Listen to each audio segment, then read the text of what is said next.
ಓಂ ಶ್ರೀ ಗುರು ಬಸವಲಿಂಗಾಯ ನಮಃ.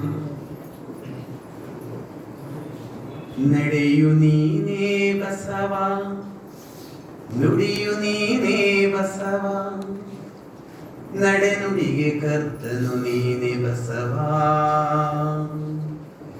ಎಡೆ ಬಿಡುವಿಲ್ಲದೆ ಸರ್ವಾಂಗದೊಳು ಭರಿತ ಮೃಡಮೂರ್ತಿ ಬಸವನೈ ಯೋಗಿನಾಥ, ಮೃಡಮೂರ್ತಿ ಬಸವನೈ ಯೋಗಿನಾಥ, ಮೃಡಮೂರ್ತಿ ಬಸವನೈ ಯೋಗಿನಾಥ.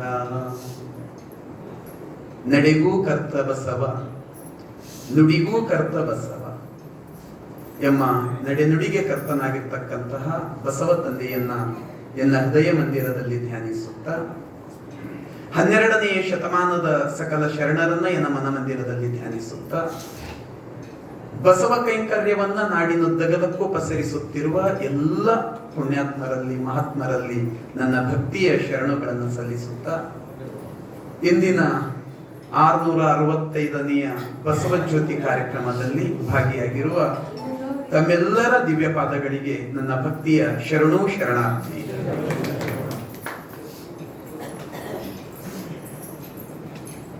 ಬಹಳ ಆಶ್ಚರ್ಯನೂ ಆಗ್ತದ, ಬಹಳ ಸಂತೋಷನೂ ಆಗ್ತದ. ಮೊದಲನೇ ಸರ್ತಿ ನಾನು ಜೇರಾಬಾದ್ ಬಹಳ ಸರ್ತಿ ಬಂದಿದ್ದೆ. ಅದು 100, 200, 300 ಹೇಳಕ್ಕಾಗಲ್ಲ. ಜೇರಾಬಾದ್ ಬಹಳ ಸರ್ತಿ ಬಂದೀನಿ. ಇಲ್ಲಿ ಲಿಂಗಾಯತ್ ಸಮಾಜಕ್ಕೆ ಬರ್ತಿದ್ದು ಇದೇ ಫಸ್ಟ್ ಟೈಮ್ ನಾನು ನೋಡಿದ್ದು. ಈ ಮಂಟಪಕ್ಕೆ ಬಂದಿದ್ದು ಮಾತಾಡೋದು ಇದು ನಂದು ಮೊದಲನೇ ಸರ್ತಿ. ಇವತ್ತೇ ನೋಡ್ತಾ ಇದ್ದೀನಿ.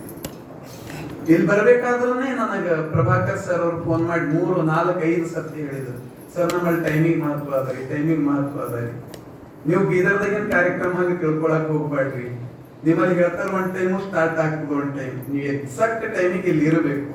ನಾನು ಅವ್ರಿಗೆ ಮಾತು ಕೊಟ್ಟಿದ್ದ 7:45 ಅನ್ನಷ್ಟೊತ್ತಿಗೆ ನಾನು ಅಲ್ಲಿ ಇರ್ತೀನಿ ಅಂತ ಆ ಪ್ರಕಾರ ಬಂದು ಕೂತೀನಿ. ಮೊದಲು 1-2-3 ಇಲ್ಲಿ ಬಂದಿದ್ರು, ಅವರು ಹೇಳಿದ್ರು ಕರೆಕ್ಟ್ ಟೈಮಿಗೆ ಸ್ಟಾರ್ಟ್ ಆಗ್ತದ್ರಿ, ಕರೆಕ್ಟ್ ಟೈಮಿಗೆ ಮುಗೀತದ್ರಿ ಅಂತ. 8ಕ್ಕೆ ಸ್ಟಾರ್ಟ್ ಆಗ್ತದ ಅಂತ ಹೇಳಿದ್ರು, ಮುಗೀತದ ಎಷ್ಟಕ್ಕೆ ಅಂತ ಹೇಳಿದ್ರು. ನನಗದ ಕಷ್ಟ ಆಗ್ತದೆ. ಇಲ್ಲ ಅದ್ರಾಗ ಒಬ್ಬರಂತೂ ಹೀಗೆ ಹೇಳಿದ್ರು, ಸ್ಮಿತಾ ತಾಡಿಗೆ ಅಂತ ಬಂದಿದ್ರು ಏನೋ, ಅವ್ರಂದ್ರು ನೀವು ಎಷ್ಟನ್ನು ಹೇಳ್ರಿ ಕರೆಕ್ಟ್ ಟೈಮಿಗೆ ಸ್ಟಾರ್ಟ್ ಆಗ್ತದ, ಕರೆಕ್ಟ್ ಟೈಮ್ ಆಗಿನ ಬಾದ್ ನೀವು ಹೇಳ್ದಿರಂದ್ರೆ ಅವ್ರದವ್ರು ಎದ್ದು ಹೋಗ್ತಾರೆ, ನಿಮಗೆ ಏನು ಹೋಗಲ್ಲ ಅಂತ. ನಿಮಗೇನು ಹಂಗೆ ಎದ್ದು ಹೋಗ್ಬಿಡಲ್ಲ ನಾನು. ಅದಕ್ಕಿಂತ ಮುಂಚೆ 9:15 ಅಂದಿರಿ, ಅದ್ರ ಒಳಗೆ ಮುಗಿಸಕ್ ಪ್ರಯತ್ನ ಮಾಡ್ತೀನಿ. ಎಲ್ಲರೂ ಕನ್ನಡನೇ ಅರ್ಥ ಮಾಡ್ಕೊತೀರಂತೀರಿ, ಕನ್ನಡ ಮಾತಾಡ್ತೀರಿ. ಯಾಕಂದ್ರೆ ನನಗೆ ತೆಲುಗು ಬರಲ್ಲ. ತೆಲಂಗಾಣ ಜೊತೆ ಬಹಳ ಹತ್ತಿರದ ಸಂಬಂಧ ಅದ, ಆದ್ರೂ ತೆಲುಗು ಬರಲ್ಲ. ಅದು ನಂದು ಒಂದು ಕೊರತೆ. ಅದು ನನ್ನ ತಾಯಿಯ ತವರೂರು ತೆಲಂಗಾಣನೇ. ಅದು ನಾರಾಯಣಖೇಡ್ ತಾಲೂಕು ಒಳಗೆ ಬರ್ತದೆ, ಸಿರ್ಗಾಪುರ ಅಂತ. ನನ್ನ ಹೆಂಡತಿ ತವರೂರು ತೆಲಂಗಾಣನೇ, ಜೇರಾಬಾದ್ ತಾಲೂಕನಾಗೆ ಬರ್ತದೆ, ಧನಾಶ್ರೀ ಅಂತ. ಆದ್ರೂ ನನಗೆ ತೆಲುಗು ಬರಲ್ಲ. ಕನ್ನಡ ನಿಮ್ ಜೊತೆಯಲ್ಲಿ ಮಾತಾಡ್ತೀನಿ. ನೀವೇನರ ಬೈದ್ರೆ ಅರ್ಥ ಆಗ್ತದೆ ಬಿಟ್ರೆ, ಆದ್ರೆ ಕನ್ನಡ. ಬಸವ ಧರ್ಮ ಜಗತ್ತಿನ ಶ್ರೇಷ್ಠ ಧರ್ಮಗಳಲ್ಲಿ ಒಂದು. ಇದು ನಾವು ಅರ್ಥ ಮಾಡ್ಕೋಬೇಕಾಗಿದೆ. ಒಂದು ಜಗತ್ತಿನೊಳಗೆ ಎಷ್ಟೋ ಧರ್ಮಗಳು ಬಂದು, ಹಿಂದೂ ಧರ್ಮ ಅದ, ಇಸ್ಲಾಂ ಧರ್ಮ ಅದ, ಕ್ರೈಸ್ತ ಧರ್ಮ ಅದ, ಪಾರ್ಸಿ ಧರ್ಮ ಅದ, ಸಿಖ್ ಧರ್ಮ ಅದ, ಬೇರೆ ಬೇರೆ ಇನ್ನೂ ಬೇರೆ ದೇಶಗಳಿಗೆ ಹೋದಾಗ ಸಾಕಷ್ಟು ಧರ್ಮಗಳದಾವ. ಧರ್ಮ ಅಂದ್ರೆ ಏನು? ಧಾರಾಯತಿ ಈ ಧರ್ಮ ಅಂತ ಸಂಸ್ಕೃತದ ಒಂದು ಮಾತದ. ಅಂದ್ರೆ ನಡೆಯುವ ಜೀವನ ವಿಧಾನ. ನಾವು ಯಾವುದನ್ನ ಧರಿಸಿಕೊಳ್ತೀವೋ, ಯಾವ ತತ್ವಗಳನ್ನ ಅನುಸರಿಸಿ ಬದುಕ್ತೀವೋ ಅದು ನಮ್ಮ ಧರ್ಮ ಆಗ್ತದ. ಹಂಗ ಬೇರೆ ಬೇರೆ ಜನಾಂಗದವರು ಅವ್ರದವ್ರು ಒಂದು ಧರ್ಮ, ಒಂದು ತತ್ವ ಪಾಲನೆ ಮಾಡ್ಕೊಂಡು ಹೋಗ್ತಾ ಇರ್ತಾರೆ. ಅಂಥ ಧರ್ಮಗಳೊಳಗ ನಮ್ಮ ಲಿಂಗಾಯತ ಧರ್ಮ ಕೂಡ ಒಂದು. ಇದನ್ನ ಬಸವ ಧರ್ಮ ಅನ್ರಿ, ಶರಣ ಧರ್ಮ ಅನ್ರಿ, ಲಿಂಗಾಯತ ಧರ್ಮ ಅನ್ರಿ, ಏನು ಅನ್ರಿ.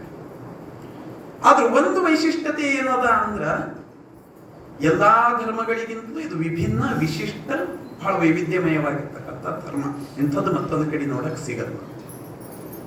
ಯಾಕಂದ್ರ ಧರ್ಮ ಅನ್ನೋದೇ ಬದುಕುವುದಕ್ಕೋಸ್ಕರ ಇಲ್ಲ, ಹೇಗೆ ಬದುಕಬೇಕು ಅನ್ನೋದನ್ನ ಕಲಿಸ್ಕೊಟ್ಟಿರ್ತಕ್ಕಂಥ ಧರ್ಮ ಬಸವ ಧರ್ಮ. ಅದು ಮತ್ತೆ ಬೇರೆಯವ್ರು ಕಲಿಸಿಲ್ಲೇನ್ರಿ ಅಂತ ಕೇಳಬಹುದು. ಜಗತ್ತಿನ ಎಲ್ಲಾ ಧರ್ಮಗಳು ಬೋಧನೆಯ ಧರ್ಮಗಳಾದವು. ಜಗತ್ತಿನ ಎಲ್ಲಾ ಧರ್ಮಗಳು ಬೋಧನೆಯ ಧರ್ಮಗಳಾದವು. ಆತ್ಮಶೋಧನೆಯ ಧರ್ಮ ಒಂದೇ ಒಂದು, ಅದು ಯಾವುದಂದ್ರೆ ಬಸವ ಧರ್ಮ. ಯಾಕೆ ಮಾತು ಹೇಳ್ತೀನಿ ಅಂದ್ರ, ಬುದ್ಧ ಹೇಳುವಾಗ್ಯಾರ ತತ್ವಗಳು, ಪೈಗಂಬರು ಹೇಳುವಾಗ್ಯಾರ, ಯೇಸು ಕ್ರಿಸ್ತ 7 ಬಗೆಯರ. ಬಹಳಷ್ಟು ದಾರ್ಶನಿಕರು, ಪ್ಲೇಟೋ ಅಂತ ಬರ್ತಾರೆ, ಅರಿಸ್ಟಾಟಲ್ ಅಂತ ಬರ್ತಾರೆ, ಎಲ್ಲರೂ ತತ್ವಗಳು ಹೇಳುವಾಗ್ಯಾರ.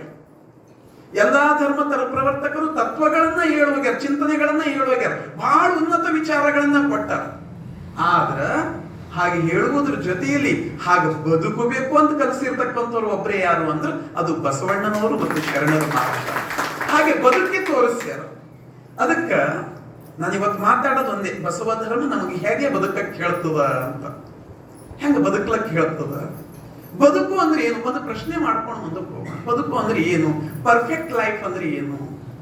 ಈಗೀಗ ನಮ್ಮಲ್ಲಿ ಎಲ್ಲ ಆಧುನಿಕ ಯುಗದೊಳಗೆ ಹೇಳ್ತಾರೆ, ಪರ್ಸನಾಲಿಟಿ ಚಂದ ಇರ್ಬೇಕ್ರಿ, ವ್ಯಕ್ತಿತ್ವ ಚಂದ ಇರ್ಬೇಕು ಮನುಷ್ಯಂದು ಅಂತ. ಪರ್ಸನಾಲಿಟಿ ಚಂದ ಇರಬೇಕು, ಅದಕ್ಕೆ ಪರ್ಸನಾಲಿಟಿ ಡೆವಲಪ್ಮೆಂಟ್ ಅಂತ ಕೋರ್ಸ್ಗಳೇ ಮಾಡತ್ತಾರೆ ಇತ್ತೀಚೆಗೆಲ್ಲ. ವ್ಯಕ್ತಿತ್ವ ವಿಕಸನ ಶಿಬಿರ ಶಾಲೆಗಳದಾಗ ಹೋದೆವು, ಕಾಲೇಜ್ಗಳದಾಗ ಹೋದೆವು. ಕೆಲವೊಂದ್ ಕಡೆ ಎಲ್ಲ ಏನು ಮಾಡ್ತಾರಂದ್ರೆ ಅದಕ್ಕೆ ಕೋರ್ಸ್ಗಳು ಮಾಡ್ತಾ ಇರ್ತಾರೆ. ಅದಕ್ಕೆ ಸಾವಿರಾರು ರೂಪಾಯಿ, 20-25 ಸಾವಿರ ರೂಪಾಯಿ ಫೀಸ್ ಇರ್ತದೆ. ಅದು ಹೋಗಿ ನಾವು ತಿಂಗಳಾನ್ಗಟ್ಲಿ ಕುಂತು ಕೇಳಿ ಅದಕ್ಕೆ 25 ಸಾವಿರ ರೂಪಾಯಿ ಕೊಡಬೇಕು. ನಮ್ಮ ವ್ಯಕ್ತಿತ್ವ ಹೆಂಗ ವಿಕಾಸ ಮಾಡ್ಕೋಬೇಕು ಅಂತ. ಇದನ್ನ 800 ವರ್ಷಗಳ ಹಿಂದನೇ ನಮ್ಮ ಧರ್ಮ ನಮಗೆ ಕಲಿಸ್ಕೊಟ್ಟದು. ಏನು ಪರ್ಸನಾಲಿಟಿ ಡೆವಲಪ್ಮೆಂಟ್ ಅಂದ್ರೆ ಏನು? ವ್ಯಕ್ತಿತ್ವ ವಿಕಾಸ ಅಂದ್ರೆ ಏನು? ಸಿಂಪಲ್ ಒಂದೇ ಮಾತಿನೊಳಗೆ ಹೇಳಬಹುದು. ಯಾವುದು ವ್ಯಕ್ತಿತ್ವ ವಿಕಾಸ ಅಂದ್ರೆ ಯಾರ್ದು ನುಡಿ ಮತ್ತು ನಡೆ ಒಂದಾಗಿರ್ತದ ಅದೇ ವ್ಯಕ್ತಿತ್ವ ವಿಕಾಸ. ಅದಕ್ಕಿಂತ ಬಿಟ್ಟು ಬೇರೆ ಏನಿಲ್ಲ.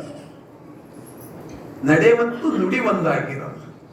ನಡೆ ಮತ್ತು ನುಡಿ ಬೇರೆ ಬೇರೆ ಇದ್ರ ಅದಕ್ಕೆ ಹೇಳ್ತೀನಲ್ಲ, ಯಾಕೆ ನಮ್ಮ ಧರ್ಮ ವಿಶೇಷ ಅಂದ್ರ ಉಳಿದ ಎಲ್ಲಾ ಧರ್ಮಗಳು ನುಡಿಯ ಧರ್ಮಗಳಾದವು. ಬಸವ ಧರ್ಮ ನುಡಿಯ ಮತ್ತು ನಡೆಯ ಧರ್ಮ ಆಗ್ತು. ಅದಕ್ಕೆ ಹೇಳ್ತಾರ, ನಡೆ ನುಡಿ ಸಿದ್ಧಾಂತವಾದಲ್ಲಿ ಕುಲ ಹೊಲೆ ಸೂತಕವಿಲ್ಲ, ನುಡಿನೇಸು ನಡೆ ಅಧಮವಾದಲ್ಲಿ ಅದು ಬಿಡುಗಡೆ ಇಲ್ಲದ ಹೊಲೆ. ಮಾದಾರ ಚೆನ್ನಯ್ಯನವ್ರಿಗೆ ಹೇಳ್ತಾರೆ ಬಹಳ ಚೆನ್ನ. ಯಾರ ತತ್ವ, ಯಾರ ಸಿದ್ಧಾಂತ ನಡೆನುಡಿ ಸಿದ್ಧಾಂತ ಅದಲ್ಲ, ಅದೇ ನಿಜವಾದ ಶ್ರೇಷ್ಠ ಕುಲ ಅಂತ, ಶ್ರೇಷ್ಠತಮವಾದದ್ದು. ಯಾರ್ದು ನುಡಿ ಚಂದ ಅದ, ನಡೆ ಅಧಮ ಅಂದ್ರೆ ಕೆಟ್ಟದದ, ಅದೇ ಬಿಡುಗಡೆ ಇಲ್ಲದ ಹೊಲೆ. ಅದಕ್ಕೆ ನಮ್ಮ ಧರ್ಮ ಹೇಳ್ತದ, ನಡೆ ನುಡಿ ಒಂದಾಗಿರಬೇಕು, ಅರಿವು ಆಚಾರ ಒಂದಾಗಿರಬೇಕು, ಜ್ಞಾನ ಕ್ರಿಯೆ ಒಂದಾಗಿರಬೇಕು. ಅದೇ ಪರ್ಫೆಕ್ಟ್ ಲೈಫ್, ಪರಿಪೂರ್ಣ ಜೀವನ ಅಂತ. ಚನ್ನಬಸವಣ್ಣ ಹೇಳ್ತಾರೆ, ಜ್ಞಾನ ಅಂದ್ರೆ ಏನು, ಕ್ರಿಯೆ ಅಂದ್ರೆ ಏನು ಅಂತ. ಪರಸ್ತ್ರೀಯ ಭೋಗಿಸಬಾರದೆಂಬುದೇ ಜ್ಞಾನ, ಅಂತೆ ನಡೆಯುವುದೇ ಕ್ರಿಯೆ. ಸ್ಟೇಜ್ ಮೇಲೆ ನಿಂತು ನಾವು ಬಹಳ ಮಾತುಗಳು ಹೇಳ್ತೇವೆ, ಉಪನ್ಯಾಸಗಳೇ ಹೇಳ್ತೇವೆ, ವಿಚಾರಗಳೇ ಹೇಳ್ತೇವೆ. ಮನಸ್ಸಿನಾಗೆ ಕೆಟ್ಟದಿತ್ತಂದ್ರೆ ನಡೆಯೋದೊಂದು, ನುಡಿ ಒಂದು. ಅದು ಪರ್ಫೆಕ್ಟ್ ಲೈಫ್ ಅಲ್ಲ. ಅದಕ್ಕೆ ನಮ್ಮ ತತ್ವ ಹೇಳ್ತದ, ಯಾರ್ದು ಅರಿವು ಆಚಾರ ಒಂದದ, ನಡೆನುಡಿ ಜ್ಞಾನ ತಿಳ್ಕೊಳ್ಳೋದು ಮತ್ತು ಕ್ರಿಯೆ ನಡೆಯುವ ರೀತಿ ಎರಡು ಒಂದದ, ಅದೇ ಪರ್ಫೆಕ್ಟ್ ಲೈಫ್, ಪರಿಪೂರ್ಣ ಜೀವನ. ಒಂದೇ ಮಾತಿನಲ್ಲಿ ಹೇಳಬಹುದಾದ್ರ, ಯಾರು ಸುಂದರ, ಯಾವುದು ಸುಂದರ ಬದುಕು, ಯಾರ್ದು ಅಂತರಂಗ ಶುದ್ಧ ಇರ್ತದ, ಯಾರ್ದು ಬಹಿರಂಗ ಶುದ್ಧ ಇರ್ತದ, ಅದೇ ಪರ್ಫೆಕ್ಟ್ ಲೈಫ್, ಪರಿಪೂರ್ಣ ಜೀವನ. ಅದನ್ನ ಶರಣರು ಕಟ್ಟಿಕೊಡ್ತಾರೆ. ಒಂದೊಂದ್ ಸರ್ತಿ ನಮಗ್ ಹೆಂಗ ಅನಿಸ್ತು, ಒಳಗಿಂದ ಯಾವ ನೋಡ್ತಾನ್ರಿ, ಹೊರಗೆ ಚಂದ ಇದ್ರೆ ಸಾಕು ಅಂತ. ಮ್ಯಾಲೊಂದಿಷ್ಟು ವಿಭೂತಿ ಬಟ್ಟ ಬಡ್ಕೊಂಡು ಚಂದ ಇದ್ದಿ, ಕೊರಳೊಳಗೆ ಲಿಂಗ, ಒಂದಿಷ್ಟು ರುದ್ರಾಕ್ಷಿ ಮಾಲೆ ಹಾಕೊಂಡು ನಡೆದ್ರು ನೋಡ್ದವ್ರು ಅನ್ನೋಬೇಕು ಶರಣ ನೈವ ಅಂತ. ಅದೇ ನೋಡ್ದಾಗ ಚಂದ ಇದ್ರೆ ಅದಕ್ಕೆ ನಮ್ಮದೊಂದು ಗಾದೆ ಮಾತದ. ನಮ್ ಕಡೆ ಭಾಗದಾಗೆಲ್ಲ ಅಂತಾರೆ, ಇದು ನಮ್ಮ ಭಾಗ ಬೀದರೇ, ಇದು ಇಲ್ಲಿ ಅದೇ ಮಾತುಗಳು ಇರ್ತಾವ. ಮನೆಯಾಗ ನುಚ್ಚಕ್ಕಿ ಉಂಡ್ರು ಬಿ ಮೀಸಿನೇ ಅದ ಬಾಸ್ಮತಿ ಅಕ್ಕಿ ಅನ್ನ ಇಟ್ಕೊಳ್ತೀರಿ ಆಡ್ಬೇಕಂತ. ಅಂದ್ರೆ ಒಳಗೆ ಅದ್ರ ಅರ್ಥ ಏನು ಅಂದ್ರೆ ಒಳಗಿಂದ ಯಾವ ನೋಡ್ಯಾನ, ಹೊರಗಿಂದ ಚಂದ ಇರಬೇಕು ಅಂತ. ಅದಕ್ಕೆ ಯಾವ್ದು ಪರ್ಫೆಕ್ಟ್ ಪರ್ಸನಾಲಿಟಿ, ಯಾವ್ದು ಚಂದೊಂದು ಬದುಕು. ಈಗ ಒಬ್ಬ ಮನುಷ್ಯ ಒಮ್ಮೊಮ್ಮೆ ಹಿಂಗ ಅನ್ನಿಸ್ತದ, ಒಬ್ಬ ಮನುಷ್ಯ ಇಲ್ಲಿ ಜೈರಾಬಾದ್ ರೋಡಿನ ಮೇಲೆ ನಡ್ಕೊಂಡು ಹೋಗ್ಲತ್ತನ ಅಂತ ತಿಳ್ಕೊ.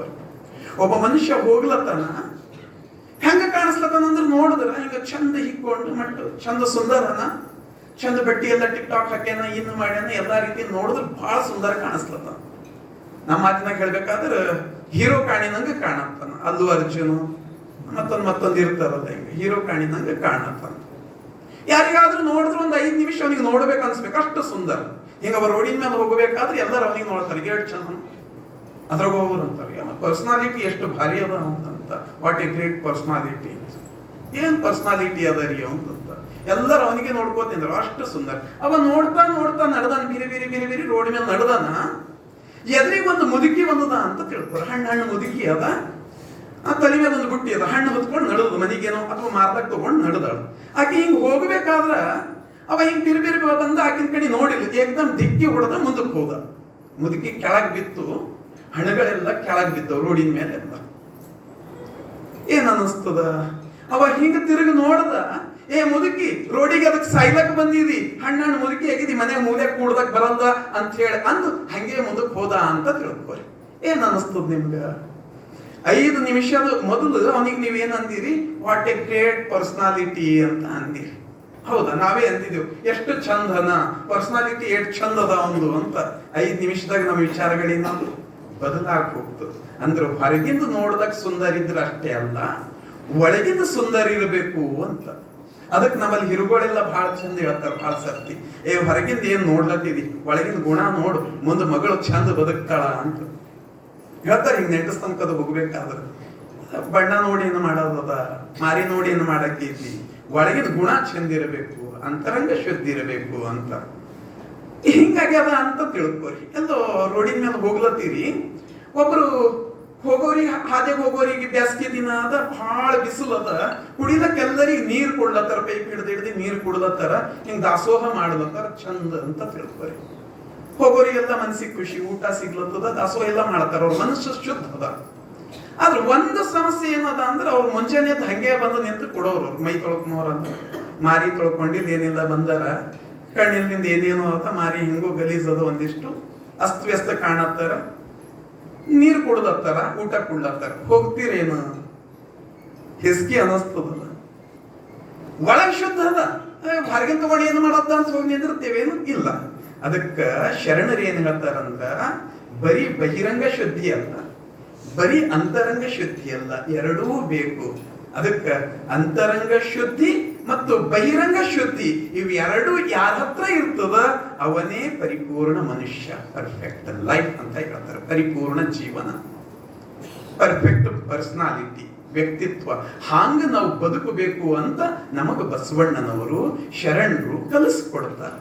ಇದು ತತ್ವ ಹೇಳ್ತದೆ. ಈಗ ಆಧುನಿಕ ಜೀವನದೊಳಗೆ ಬೇರೆ ಟೈಪೇ ಹೇಳ್ತಾರೆ. ಈಗೆಲ್ಲ ರೊಕ್ಕ ಕೊಟ್ಟು ಪರ್ಸನಾಲಿಟಿ ಡೆವಲಪ್ಮೆಂಟ್ ಕೋರ್ಸಿಗೆ ಹೋಗ್ತಾರಲ್ಲ, ಅವರೆಲ್ಲ ಏನ್ ಹೇಳ್ತಾರೆ ಅಂದ್ರೆ 4 ಟೈಪ್ ವಿಕಾಸ ಆಗಬೇಕು ಅಂತ ಹೇಳ್ತಾರೆ. ನಾವು ಪರ್ಫೆಕ್ಟ್ ಅನಿಸ್ಕೋಬೇಕಾಯ್ತಂದ್ರೆ 4 ರೀತಿಯಿಂದ ವಿಕಾಸ ಆಗಬೇಕು. ಏನೇನು ವಿಕಾಸ ಆಗಬೇಕು? 1, ಶಾರೀರಿಕ ವಿಕಾಸ ಆಗಬೇಕು. 2ನೇದು ಮಾನಸಿಕ ವಿಕಾಸ ಆಗಬೇಕು. 3ನೇದು ನೈತಿಕ ವಿಕಾಸ ಆಗಬೇಕು. 4ನೇದು ಆಧ್ಯಾತ್ಮಿಕ ವಿಕಾಸ ಆಗಬೇಕು. ಯಾರಲ್ಲಿ ಇವು 4 ವಿಕಾಸ ಆಗ್ತಾವಲ್ಲ, ಅದು ಪರ್ಫೆಕ್ಟ್ ಲೈಫ್, ಪರಿಪೂರ್ಣ ಜೀವನ.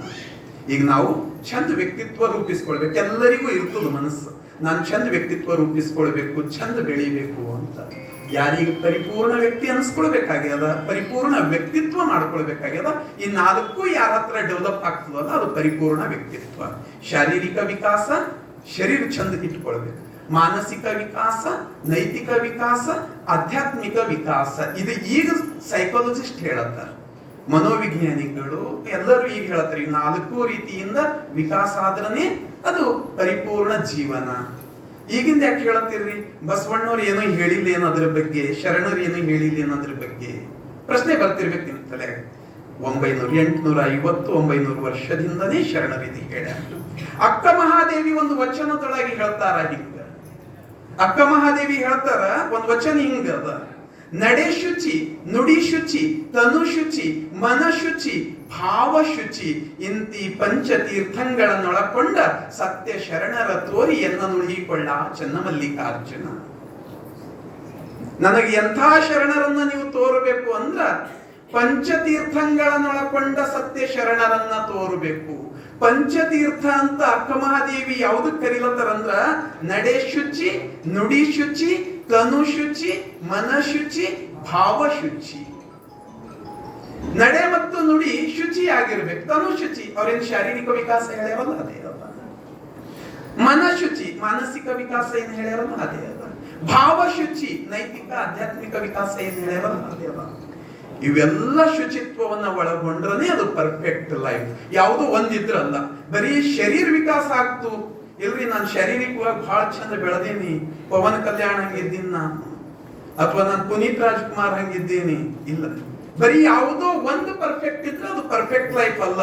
ಅದು ಹೆಂಗಾಗ್ತದ, ಬರೀ ಶರೀರ ಬೆಳೆಸ್ತೀವಿ ಅಥವಾ ಶರೀರ ಇಲ್ಲ ಬರೀ ಮಾನಸಿಕ ವಿಕಾಸ ಆಗ್ಯದ ಅಂದ್ರೆ ಹೆಂಗ ಅಂದ್ರೆ ಅದು ಕುರುಡು ರಾಣಿ ನೋಡಿ ನಂಗೆ, ಕುರುಡು ರಾಣಿ ನೋಡಿ ನಂಗೆ.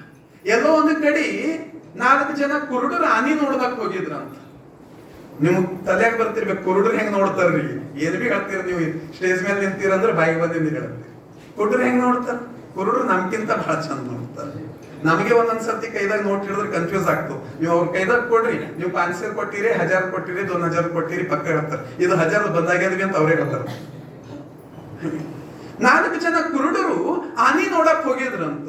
ಅವರೆಲ್ಲ ಆನಿ ನೋಡಿದ ನಂತರ ಅವ್ರಿಗೆ ಪ್ರಶ್ನೆ ಮಾಡಿದ್ರಂತ, ಆನೆ ಹೇಗಿರ್ತದ, ಆನಿ ಹೆಂಗಿರ್ತದ ಅಂದ್ರೆ ಒಬ್ಬ ಕುರುಡ್ ಹೇಳಿನಂತ, ಆನಿ ಹೆಂಗಿರ್ತದ ಅಂದ್ರೆ ಕಂಬ ಇದ್ದಂಗೆ ಇರ್ತದ್ರಿ.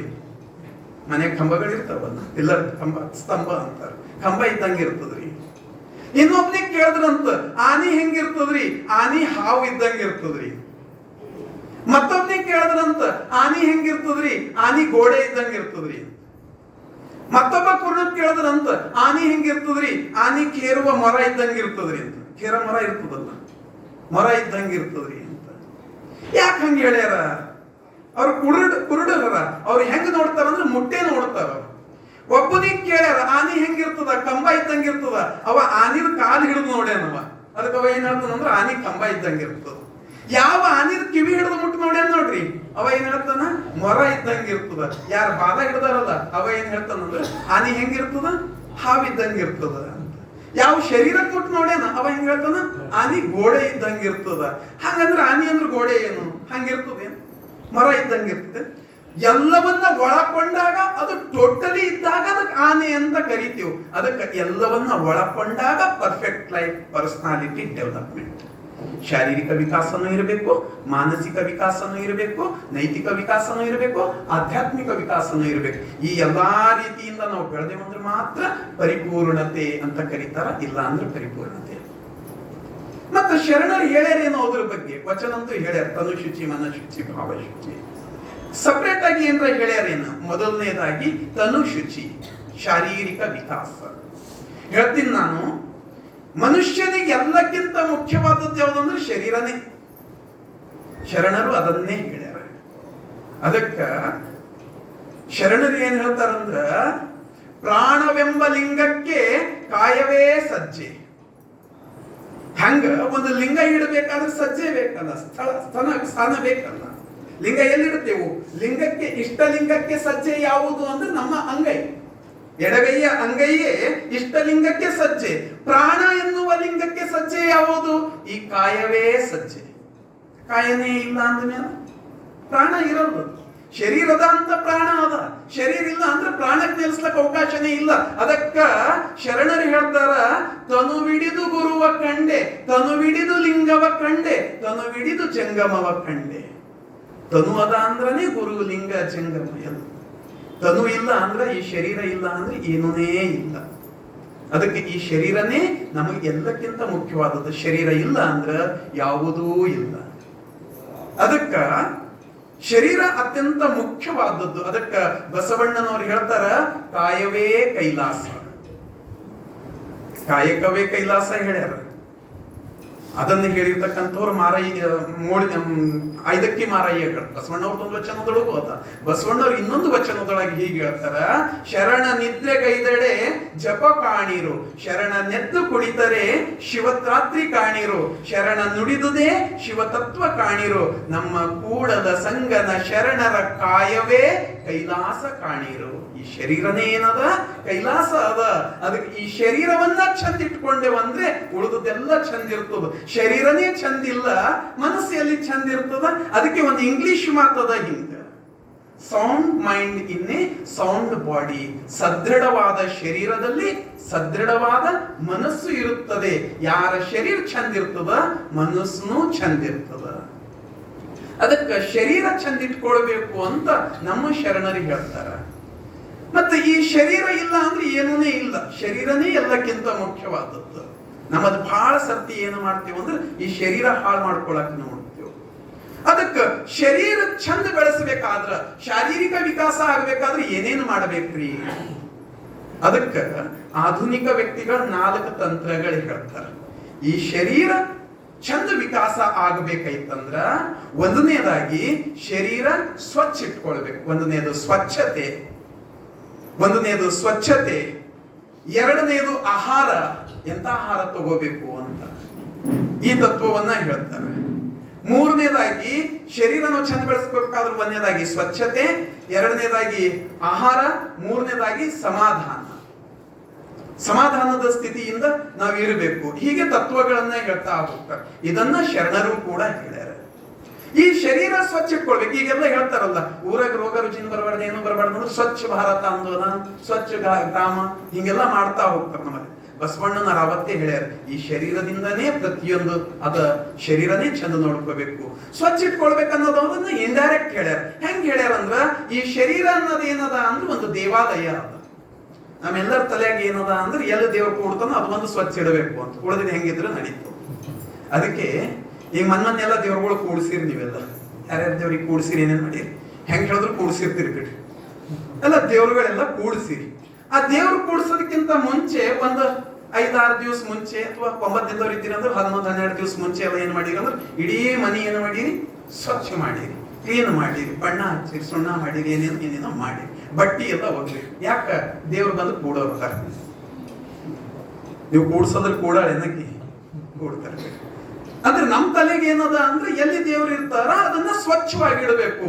ಅದಕ್ಕ ಬಸವಣ್ಣವ್ರು ಹೇಳಿದ್ದು, ಎಲ್ಲೋ ದೇವ್ರು ಇರೋದಿಲ್ಲ, ದೇವ್ರು ಎಲ್ಲಿರ್ತದ ಅಂದ್ರ ನನ್ನೊಳಗೇ ಇರ್ತದ. ಅದಕ್ಕೆ ಬೇರೆ ಎಲ್ಲೋ ಗುಡಿ ಮಾಡ್ಕೋತ ಹೋಗ್ಬೇಡ್ರಿ ಅಂತ ರೊಕ್ಕ ಇದ್ದವ್ರು ಮಾಡ್ತಿರ್ಬೇಕು. ಉಳ್ಳವರು ಶಿವಾಲಯವ ಮಾಡುವರು, ನಾನೇನ ಮಾಡಲಿ ಬಡವನಯ್ಯ, ಎನ್ನ ಕಾಲೇ ಕಂಬ ದೇಹವೇ ದೇಗುಲ, ಶಿರವೇ ಬನ್ನ ಕಳಸವಯ್ಯ. ಈ ಶರೀರ ಒಂದು ದೇವಾಲಯ ಅದ, ಇದ್ರೊಳಗೆ ಏನ ಆತ್ಮ ನೆಲೆಸ್ತದ ಅದೇ ಪರಮಾತ್ಮ ಅದ. ಅದಕ್ಕೆ ಇದನ್ನ ಸ್ವಚ್ಛವಾಗಿಡ್ರಿ ಅಂತ ಹೇಳಿದ್ರು. ಸಿಂಪಲ್ ಒಂದೊಂದೇ ವಚನ ಹೇಳ್ತಾ ಮುಂದಕ್ಕೆ ಹಂಗ ತಲೆಯಾಗ ಬಂತಂದ್ರ ಅದಕ್ಕೆ ಬಸವಣ್ಣ ಏನು ಮಾಡಿದ್ರಂದ್ರ ದೇವರನ್ನ ತಂದು ಈ ಅಂಗದ ಮೇಲೆ ತಂದು ಕೊಟ್ಟರು, ಈ ಶರೀರದ ಮೇಲೆ ತಂದು ಕೊಟ್ಟರು. ಬೇರೆ ಎಲ್ಲೋ ನೆಲೆಸಬೇಕಾಗಿಲ್ಲ. ಒಂದು ವೇಳೆ ನನ್ನ ಎದಿ ಮ್ಯಾಲ ನನ್ನ ದೇವ್ರ ಅದಾನ ಅಂದ್ರ ಸ್ವಚ್ಛ ಇಡ್ತೀರೋ ಇಲ್ಲ, ಅದಕ್ಕ ಸ್ವಚ್ಛ ಇಡಬೇಕು. ಇದು ಒಂದು ಹೇಳಿದ್ರು ಶುಚಿತ್ವ.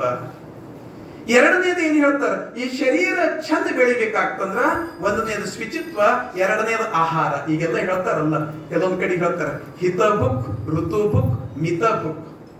ಹಿತವಾದದ್ದನ್ನೇ ಊಟ ಮಾಡಬೇಕು, ಮಿತವಾಗಿ ಊಟ ಮಾಡಬೇಕು, ಯಾವ ಯಾವ ಕಾಲದೊಳಗೆ ಏನು ಸಿಗುತ್ತದ ಅದೇ ಊಟ ಮಾಡಬೇಕು. ಅದಕ್ಕೆ ಋತು ಬುಕ್ ಅಂತ ಕರೀತಾರ.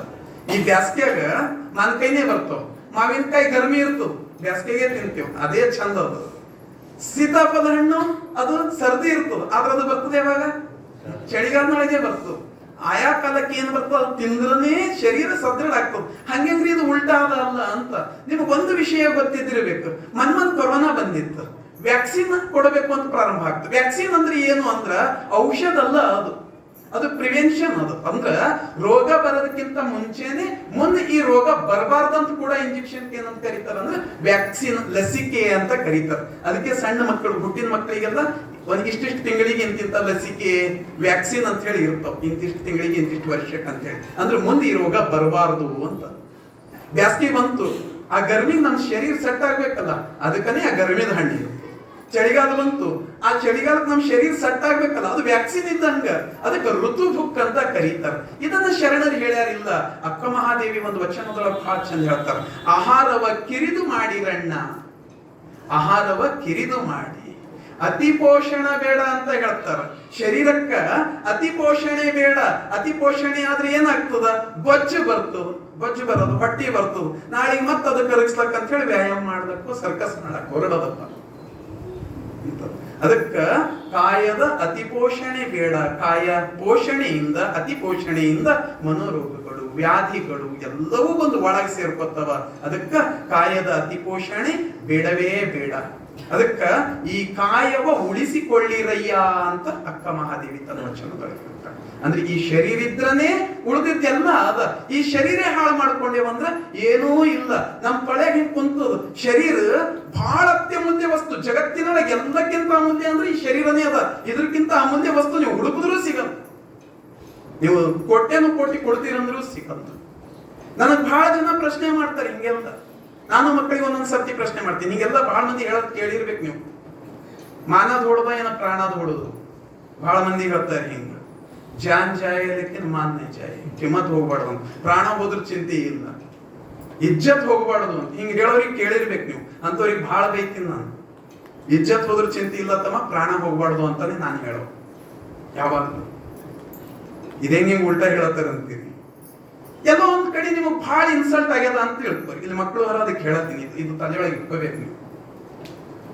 10ನೇ ಫೇಲ್ ಆಗ್ಯದ ಅಂದ ತಕ್ಷಣ ನನಗೆ ಇಜ್ಜತ್ ಹೋಯ್ತು ಅಂತ ಪ್ರಾಣ ಕಳ್ಕೊಳಕ್ ಹೋಗ್ತಾರ ಮಕ್ಕಳು. PUC ಫೇಲ್ ಆಗೀನಿ ಅಥವಾ ಜಾಬ್ ಸಿಕ್ಕಿಲ್ಲ, ನನಗ್ ಚಂದ ಎಲ್ಲೋ ಒಂದು ಅವಕಾಶ ಸಿಕ್ಕಿಲ್ಲ, ಈಗ ಅಪ್ಪು ಮಾರಿ ಹಿಂಗ್ ತೋರಿಸ್ಲಿ, ಅವು ಮಾರಿ ಹಿಂಗ್ ತೋರಿಸ್ಲಿ, ನನ್ನ ಮಕ್ಕಳು MBBS ಹೋಗ್ಯಾಳ, ನನಗೆ MBBS ಸೀಟ್ ಸಿಕ್ಕಿಲ್ಲ, ನನಗ್ ಸಾಲ ತೋಲ್ ಹೆಚ್ಚಾಗ್ಯದ, ಹೆಂಗ ಮಾಡ್ಲಿ, ಬ್ಯಾಂಕಿನವ್ರ ಮನಿ ಮುಂದೆ ಬಂದು ನಿಂದಿರ್ತಾರ, ನಂದು ಇಜ್ಜತ್ ಹೋಗ್ತದ, ನಾನ್ ತರಕಾರಿ ಏನು ಬಹಳಷ್ಟು ಬೆಳೆದೀನಿ, ರೇಟ್ ಬಿದ್ದೋಗ್ಯದ, ನಾ ಹೆಂಗ ಬದುಕ್ಲಿ, ಹಗ್ಗ ಹಿಡ್ಕೊಂಡ ಹೊಲಕಡಿ ನಡೆದ. ಅದಕ್ಕ ಎಲ್ಲೋ ಒಂದ್ ಕಡೆ ನಿಮ್ಗೆ ಇನ್ಸಲ್ಟ್ ಆಗ್ಯದ ಅಂತ ತಿಳ್ಕೊರಿ. ಜೈರಾಬಾದ್ ಚೌಕ್ ಮೇಲೆ ನೀವು ಬಹಳ ಯಾರೋ ಒಬ್ರು ಬಹಳ ಇನ್ಸಲ್ಟ್ ಮಾಡ್ಯಾರ, ಪೂರ ಜೀವ ಕಳ್ಕೋಬೇಕು ಅನ್ನೋ ಸ್ಥಿತಿಗೆ ಬಂದಿರಿ ಅಂತ ತಿಳ್ಕೊರಿ. 2 ವರ್ಷ 3 ವರ್ಷ ಎಷ್ಟು ವರ್ಷ ನೆನಪಿಕೋತಾರ ನಿಮಗ್ ಮಾನ ಇದಾಗಿದ್ ಇನ್ಸಲ್ಟ್ ಆಗಿನ ಜನ? ಅವ್ರಿಗೆ ಬೇರೆ ಏನ್ ಕೆಲಸ ಇರಲ್ದು, ಮರ್ತು ಬಿಡ್ತಾರದು. 1 ದಿನ 2 ದಿನ, 1 ವಾರ, 1 ತಿಂಗಳು, 1 ವರ್ಷ, 2 ವರ್ಷ, 2, 3, 4 ವರ್ಷದೊಳಗ ನೀವು ಸಾಧಿಸ್ಬೇಕಂತ ಹಠ ಇಟ್ಕೊಂಡು ಏನೋ ಸಾಧಿಸಿ ಏನೋ ಮಾಡಿ ನಾಡಿ ಜೈರಾಬಾದ್ MLA ಆದಿರಿ ಅಂದ್ರೆ ಎಲ್ಲರೂ ಬಂದು ಸಲ್ಯೂಟ್ ಹೊಡಿತಾರೆ. ಮುಗಿದೋಯ್ತದ ಕಥೆ ಅಲ್ಲಿಗೆ. ಹೋದ ಮಾನ ಮತ್ತೆ ಬರಬಹುದು, ಇಜ್ಜತ್ ಹೋದ್ರು ಮತ್ತೆ ವಾಪಸ್ ಬರ್ಬೋದು, ರೊಕ್ಕ ಹೋಗ್ಯದ ನಾಳಿಗೆ ಬರ್ಬಹುದು, ಸಂಪತ್ತು ಹೋಗ್ಯದ ಬರ್ಬಹುದು, 1,30,000 ಆಗ್ಯದ ಒಂದು ತೊಲಿಗೆ. ಯಾರಿಗ್ ಖುನ ನಾಳಿಗೆ ಎಲ್ಲ ಬೇರೆ ಬೇರೆ ಇವು ಎಲ್ಲ ಬಿದ್ದೋದು ಎಲ್ಲ ಆಯ್ತಂದ್ರೆ ಮತ್ತೆ ವಾಪಸ್ ಅದು 1 ಲಕ್ಷ ಒಳಗೆ ಬರ್ತದೆ. ಬಂಗಾರ ಹೋದ್ರೆ ಬರ್ತದ, ಆಸ್ತಿ ಹೋದ್ರೆ ಬರ್ತದ, ಮಾನ ಹೋದ್ರೆ ಬರ್ತದ, ಪ್ರಾಣ ಹೋದ್ರೆ. ಒಂದ ಸರ್ತಿ ಈ ಶರೀರ ಹೋಗ್ತು ಅಂದ್ರೆ ವಾಪಸ್ ಬರಕ್ ಸಾಧ್ಯನೇ ಇಲ್ಲ. ಅದಕ್ಕ ಅಮೂಲ್ಯವಾದ ಶರೀರವನ್ನ ಕಳ್ಕೊಳಕ್ ಹೋಗ್ಬೇಡ್ರಿ ಯಾವ ಕಾರಣಕ್ಕೂ. ಅದು ಏನಿರ್ಲಿ, ಗಂಡ ಬೈದಾನ, ಹೆಂಡತಿ ಬೈದಾಳ, ಅವ್ರು ಅಂದಾರ ಇವ್ರು ಅಂದಾರ, ಅದು ಆಗ್ಯದ ಇದು ಆಗ್ಯದ, 3ನೇ ಮಣ್ಣು ಮಸಣ ಆಗ್ಯದ, ಏನಾಗ್ಯದ ಹೋಗ್ಲು. ಯಾವ ಕಾರಣ ಇದು ನಮ್ಮ ಶರಣ ಧರ್ಮ ಹೇಳ್ತದೆ, ಆತ್ಮಹತ್ಯೆ ಮಹಾಪಾಪ, ಕಾಯವ ಕೆಡಿಸದಿರಣ್ಣ ಅಂತ. ಅದಕ್ಕೆ ಶರೀರವೇ ಎಲ್ಲಕ್ಕಿಂತ ಮುಖ್ಯವಾದದ್ದು. ಈ ಶರೀರ ಚಂದ ಬೆಳಿಬೇಕಾದ್ರೆ ಇನ್ನೊಂದು ಮಾತು ಹೇಳ್ತಾರೆ ನಮ್ಮ ಆಧುನಿಕರೆಲ್ಲ, ವ್ಯಾಯಾಮ ಮಾಡಬೇಕ್ರಿ ಅಂತ. ಬಸವಣ್ಣ ವ್ಯಾಯಾಮ ಮಾಡಂತ ಹೇಳ್ಯಾರೇನ್ರಿ? ಇಲ್ಲ, ವ್ಯಾಯಾಮ ಮಾಡಿದ್ರೆ ಶರೀರ ಚಂದ ಇರ್ತದ. ಮತ್ತೆ ಬಸವಣ್ಣವ್ರು ಹೇಳ್ಯಾರೇನ್ರಿ? ಹೇಳ್ಯಾರ. ಅವ್ರು ಹೇಳಿದ ರೀತಿ ಬೇರೆ ಅದ, ಬಸವಣ್ಣ ಹೇಳಿದ ರೀತಿ ಬೇರೆ ಅದ. ಏನ್ ಹೇಳ್ಯಾರ? ಕಾಯಕ ಮಾಡ್ರಿ ಅಂತ ಹೇಳ್ಯಾರ. ಅದಕ್ಕಿಂತ ದೊಡ್ಡ ವ್ಯಾಯಾಮ ಜಗತ್ತಿನೊಳಗೆ ಯಾವುದು ಇಲ್ಲ. ಕಾಯಕ ಅಂದ್ರೆ ಏನು? ಸುಮ್ನೆ ಮಾಡೋ ಕೆಲಸ ಅಲ್ಲ. ಬಸವಣ್ಣ ಹೇಳಿದ ರೀತಿ ಬೇರೆ ಅದ. ಕಾಯಕ ಅಂದ್ರ ಕಾಯವ ದಂಡಿಸಿ ಮಾಡುವುದು ಕಾಯಕ. ಶರೀರ ದಂಡಿಸ ಮಾಡಬೇಕು. ಮನಸ್ಸು ಮಾಡಿದ್ರ ಮಹಾದೇವ ಭೂಪಾಲ ಕಾಶ್ಮೀರದೊಳಗಿದ್ದು ಇಡೀ ರಾಜ್ಯ ಆಳ್ಕೊಂಡು ಆರಾಮ್ ಇರ್ಬೇಕಾಗಿತ್ತು. ಅವನು ಕಾಯಕನೇ ಅಲ್ಲ. ಸಿಂಹಾಸನ ಮೇಲೆ ಕುಂತು ಪ್ರಜೆಗಳಿಗೆ ನೋಡ್ಕೊಂಡು ಆರಾಮ್ ಇರೋದು. ಮಾಡ್ಲಿಲ್ಲ, ಸಿಂಹಾಸನವನ್ನ ಬಿಟ್ಟ, ತ್ಯಾಗ ಮಾಡಬಿಟ್ಟ, ವಾಪಸ್ ಹೊರಟು ಬಿಟ್ಟ. ಅವ ಕಲ್ಯಾಣಕ್ಕೆ ಬಂದು ಇಲ್ಲಿ ಬಂದು ಆತ ಮಹಾದೇವ ಭೂಪಾಲ ಅಂತ ಗೊತ್ತಾಗಿದ್ದ ಮ್ಯಾಲ ಬಿಜ್ಜಳ ಅವನಿಗೆ ಏನೋ ಹುದ್ದೆ ಕೊಡಬಹುದಿತ್ತು, ಬಸವಣ್ಣ ಯಾವುದೋ ಸ್ಥಾನದಾಗ ಇಡಬಹುದಿತ್ತು. ಆದ್ರೆ ಇಲ್ಲಿ ಬಂದು ಮಾಡಿರ್ತಕ್ಕಂಥ ಕಾಯಕ ಯಾವುದು ಅಂದ್ರೆ ಕಟ್ಟಿಗೆಯನ್ನ ಕಡಿದು ಬರೆ ಹೊತ್ತು ತಗೊಂಡು ಬಂದು ಊರೊಳಗಿಂದ ಮಾಡ್ತಕ್ಕಂಥ ಕಾಯಕ. ಕಾಯವ ದಂಡಿಸಿ ಮಾಡುವುದಕ್ಕೆ ಏನಂತ ಕರಿತೀವಿ ಅಂದ್ರೆ ನಾವು ಕಾಯಕ ಅಂತ ಕರಿತೀವಿ. ಇದು ಬಸವಣ್ಣನವ್ರು ಕಲಿಸ್ಕೊಡ್ತಾರೆ. ಅದು ಹೆಂಗಿರ್ಬೇಕು ಅಂದ್ರೆ ಕ್ರಮಬದ್ಧವಾಗಿರ್ಬೇಕು. ಅದೇ ವ್ಯಾಯಾಮ. ಅದಕ್ಕ ಈ ಡಾಕ್ಟರ್ ಬಂದು ಹೋದಿರಿ ಅಂತ ತಿಳ್ಕೊರಿ, ವ್ಯಾಯಾಮ ಮಾಡಿ ಮುಂಜಾನೆ ಚಂದಿತನ ದುಡಿತೀವ್ರಿ, ನಮಗೆ ಅದಕ್ಕೆ ವ್ಯಾಯಾಮ ಅಂತ ನೀವು ಅಂದಿರ ಅಂತ ತಿಳ್ಕೊರಿ. ಅದು ಸಿಸ್ಟಮೆಟಿಕ್ ಇರೋದು. ನಾನು ಸಿಸ್ಟಮೆಟಿಕ್ ಹೇಳ್ಕೊಡ್ತಾ ಅದಕ್ಕೆ ವ್ಯಾಯಾಮ ಮಾಡ್ರಿ ಅಂತ. ಕೆಲಸನೇ ಸಿಸ್ಟಮೆಟಿಕ್ ಇತ್ತಂದ್ರೆ ಮುಗ್ದಾಯ್ತದ. ಸಿಸ್ಟಮೆಟಿಕ್ ಅಂದ್ರೆ ಪ್ರತಿನಿತ್ಯ ಕಾಯಕ ಮಾಡ. ಅದಕ್ಕೆ ಬಸವಣ್ಣನವರು 2 ತತ್ವಗಳನ್ನ ಕೊಟ್ಟರು. ಒಂದು ಕಾಯಕ, ಇನ್ನೊಂದು ದಾಸೋಹ. ದಾಸೋಹ ಅಂದ್ರೆ ಏನು? ಎಷ್ಟು ನಾವು ದುಡಿದು ತಗೊಂಡು ಬರ್ತೇವಲ್ಲ ಅಷ್ಟು ನನಗೆ ಎಷ್ಟು ಬೇಕೋ ಅಷ್ಟು ಇಟ್ಕೊಳ್ಳೋದು, ಉಳಿದಿದ್ದ ಸಮಾಜಕ್ಕೆ ಅರ್ಪಿಸೋದೇ ದಾಸೋಹ. ಮತ್ತ ಅದರ್ಲಿಂದ ಏನು ವ್ಯಾಯಾಮ ಆಯ್ತದ್ರಿ ಅಂದ್ರೆ ದಾಸೋಹದಿಂದ ಬಿ ವ್ಯಾಯಾಮ ಆಯ್ತು. ಹೆಂಗ? ಇವತ್ತು ದುಡಿದಿದ್ದು ಇವತ್ತು ಎಷ್ಟು ಬೇಕಷ್ಟು ಉಂಡು ಉಳಿದಿದ್ದು ಕೊಟ್ಟಿರಿ ಅಂತ ತಿಳ್ಕೊರಿ. ದಾಸೋಹ ಮಾಡಿದ್ರಿ ಅಂತ ತಿಳ್ಕೊರಿ. ನಾಳಿಗೆ ಮತ ವ್ಯಾಯಾಮಕ್ಕೆ ಹೋಗ್ತೀವಿ ಇಟ್ಕೊಂಡ್ರಿ ಅಂದ್ರ. ಅದಕ್ಕೆ ಬಸವಣ್ಣ ಹೇಳ್ತಾರ, ಚಿನ್ನದೊಳಗೊಂದೊರೆಯ ಸೀರೆಯೊಂದು ಎಳಗೊಂದು ಎಳೆಯ ಅನ್ನದೊಳಗೊಂದು ಅಗುಳ ಇಂದಿಂಗೆ ನಾಳಿಂಗೆ ಕೂಡಿಟ್ಟೆನಾದಡೆ ನಿಮ್ಮಾಣೆ ನಿಮ್ಮ ಪ್ರಮಥ ರಾಣೆ. ಅದಕ್ಕ ಸಂಪತ್ತು ಸಂಪಾದನೆ ಮಾಡಿ ಇಡಬಾರದು. ಯಾಕ ನಾನು ಇವತ್ತು ತಗೊಂಡು ಒಂದು ಕೂಲಿ ಕೆಲಸಕ್ಕೆ ಹೋಗಿನಿ, ಒಂದು 500-600 ರೂಪಾಯಿ ಕೊಟ್ಟಾರ ಅಂತ ತಿಳ್ಕೊರಿ. ಒಂದು 100 ರೂಪಾಯಿ 200 ರೂಪಾಯಿ ಖರ್ಚಾಗ್ತದೆ. ಇನ್ನ 400 ರೂಪಾಯಿ ಹಂಗೆ ಇತ್ತು ಅಂದ್ರ ಒಮ್ಮೆ ಅನಿಸ್ತು ಮೈಕೈನ ಇವತ್ತು ನಾಳಿಗೆ ಅದಕ್ಕೆ ಹೋಗ್ರಿ, ಇನ್ನ 400 ರೂಪಾಯಿ ಒಂದು ನಾಳಿಗೆ ನಾಡ್ದಿಗೆ 2 ದಿನ ನಡೀತು. ಅದಕ್ಕೆ ಬಸವಣ್ಣವ್ರಿಗೆ ಹೇಳ್ತಾರ ಒಂದಗಳನ್ನು ಕೂಡಿಡಬಾರದು ಅಂತ. ಸಂಪತ್ತು ಕೂಡಿಟ್ಟೇವು ಅಂದ್ರೆ ಕ್ರಮಬದ್ಧತೆ ತಪ್ಪು. ಕ್ರಮಬದ್ಧತೆ ತಪ್ಪು ಅಂದ್ರೆ ಕಾಯಕ ಡೈಲಿ ಕಾಯಕ ಆಗಲ್ಲ ಅಂದ್ರೆ ಶರೀರ ಹಾಳಾಗ್ಬೇಕು. ಇದೇ ಬಸವಣ್ಣವ್ರು ಕಲಿಸ್ಕೊಟ್ಟಿರ್ತಕ್ಕಂಥ ವ್ಯಾಯಾಮ. ಅದಕ್ಕೆ ಬಸವಣ್ಣವ್ರು ಈ ಶರೀರ ಚಂದ ಇಟ್ಕೊಳ್ಬೇಕನ್ನೋದಕ್ಕ ಸ್ವಚ್ಛತೆ ಹೇಳಿದ್ರು ಒಂದನೇದು. ಎರಡನೇದಾಗಿ ಆಹಾರ ಹೇಗಿರಬೇಕು ಅಂತ ಶರಣರು ಹೇಳಿದ್ರು, ವ್ಯಾಯಾಮ ಹೇಳಿದ್ರು. ಇನ್ನೊಂದು ಸಮಾಧಾನ ಸ್ಥಿತಿ ಹೆಂಗಿರಬೇಕು ಅಂದ್ರೆ ಮತ್ತೊಂದು ವಿಚಾರ ಮಾಡಬಾರದು ಅಂತ. ಇದು ಬಸವಣ್ಣನವರು ಕಲಿಸ್ಕೊಟ್ಟಿರ್ತಕ್ಕಂಥ ತತ್ವ. ಅದಕ್ಕೆ ಯಾರು ಏನೇ ಅಲ್ರಿ, ಬೆಟ್ಟದ ಮೇಲೊಂದು ಮನೆಯ ಮಾಡಿ ಶಬ್ದಕ್ಕೆ ನಾಚಿತ್ಸಡಿ ಮೃಗಗಳಿಗೆ ಹಂಚಿದೊಡೆಯಂತಯ್ಯ, ಸಮುದ್ರದ ತಡಿಯಲೊಂದು ಮನೆಯ ಮಾಡಿ ನೊರೆತೊರೆಗಳಿಗೆ ಹಂಚಿದೊಡೆಯಂತಯ್ಯ, ಸಂತೆಯೊಳಗೊಂದು ಮನೆಯ ಮಾಡಿ ಶಬ್ದಕ್ಕೆ ನಾಚಿದೊಡೆಯಂತಯ್ಯ. ಚನ್ನಮಲ್ಲಿಕಾರ್ಜುನಯ್ಯ ಲೋಕದೊಳಗೆ ಹುಟ್ಟಿರ್ದ ಬಳಿಕ ಸ್ತುತಿ ನಿಂದೆಗಳು ಬಂದಡೆ ಮನದಲ್ಲಿ ಕೋಪವ ತಾಳದೆ ಸಮಾಧಾನಿಯಾಗಿರಬೇಕು ಅಂದಾಗ ಶರೀರ ತಾನೇ ಚಂದಿರ್ತದೆ. ಇವೆಲ್ಲ ತತ್ವಗಳನ್ನ ಯಾರು ಈಗ ಆಧುನಿಕ ವ್ಯಕ್ತಿಗಳು ಹೇಳ್ತಾರ ಅವತ್ತಿಗೆ ಹೇಳ್ಯಾರ. ಅದು ಪರ್ಫೆಕ್ಟ್ ಲೈಫ್, ಪರಿಪೂರ್ಣ ವ್ಯಕ್ತಿತ್ವ. ಒಂದು ಶಾರೀರಿಕ ವಿಕಾಸ, ಶರೀರ ಹೆಂಗಿರಬೇಕು ಅಂತ ಇನ್ನ ಹೇಳ್ತಾ ಹೋದ್ರೆ ಬಹಳ ದೊಡ್ಡದು. ಎರಡನೆಯದು ಮಾನಸಿಕ ವಿಕಾಸ. ಈ ಮನಸ್ಸನ್ನ ಸ್ಥೀಮಿತತೆಯೊಳಗೆ ಇಟ್ಕೊಳ್ಬೇಕು. ಯಾರ ಮನಸ್ಸು ವಿಕಾಸ ಆಗ್ತದ ಅವ್ರು ತಾನೇ ಪರ್ಫೆಕ್ಟ್ ಲೈಫ್ ಆಗ್ತದೆ. ಬರೀ ಶರೀರ ಚಂದ ಇದ್ರಲ್ಲ, ಬರೀ ಶರೀರ ಚಂದ ಬೆಳೆಸ್ಕೊಂಡೇವ್ರು ಹೆಂಗಂದ್ರ ಗೂಳಿ ಬೆಳೆದಂಗ. ಅದಕ್ಕೆ ಮಾನಸಿಕ ವಿಕಾಸ ಇರ್ತದ. ಬಹಳ ಚಂದ ಸದೃಢ ಶರೀರ ಇರ್ತದ, ಗೂಳಿ ಬೆಳೆದಂಗ ಆಗ್ತದ. ಹೆಂಗಂದ್ರೆ ಗೋರಕ್ಷ ನಂಗ ಕೇಳಿರ್ತೀರಿ, ನಮ್ಮ ಶರಣರೊಳಗ ಒಬ್ರು ಗೋರಕ್ಷ ಅಂತ ಬರ್ತಾರೆ. ಶೂನ್ಯ ಸಂಪಾದನೆಯೊಳಗೆ ಬರ್ತದೆ. ಅಲ್ಲಮ ಪ್ರಭುದೇವರ ಚರಿತ್ರೆಯೊಳಗೆ ಬಹಳ ಚಂದ ಬರ್ತದೆ. ಅಲ್ಲಮ ಪ್ರಭುದೇವರು ಬಳ್ಳಿಗಾವಿಯನ್ನ ಬಿಟ್ಟು ಕಲ್ಯಾಣಕ್ಕೆ ಬರಬೇಕಾದ್ರೆ ದಾರಿಯೊಳಗೆ ಎಷ್ಟೋ ಜನರಿಗೆ ಉದ್ಧಾರ ಮಾಡ್ತಾ ಬಂದ. ಗೊಗ್ಗಯ್ಯ ಅಂತ ಶರಣ ಸಿಕ್ಕಿರ್ತಾನ, ಮುಕ್ತಾಯಕ್ಕ ಅಂತ ಶರಣೆ ಸಿಕ್ಕಿರ್ತಾಳ, ಸಿದ್ದರಾಮೇಶ್ವರರು ಸಿಕ್ಕಿರ್ತಾರ, ಹಿಂಗೆಲ್ಲರಿಗೆ ಹೇಳ್ತಾ ಬಂದಿರ್ತಾರ. ಒಬ್ಬ ಶರಣ ಸಿಗ್ತಾನ ಗೋರಕ್ಷ ಅಂತ. ಅವ ಹೆಂಗಿದ್ದ ಅಂದ್ರ ಹಿಂಗ ವ್ಯಾಯಾಮ ಮಾಡ್ತಿದ್ದ, ಕಸರತ್ತು ಮಾಡಿ ಇಡೀ ಶರೀರ ಹೆಂಗ ಮಾಡ್ಕೊಂಡಿದ್ದ ಅಂದ್ರ ಸದೃಢ. ಅದು ನಮ್ಮ ಮಾತನಾಗ ಹೇಳ್ಬೇಕಾದ್ರೆ ವಜ್ರಕಾಯ, ವಜ್ರ ಶರೀರ ಇದ್ದಂಗ ಹಂಗ ಅವನ ಶರೀರ ಇತ್ತು.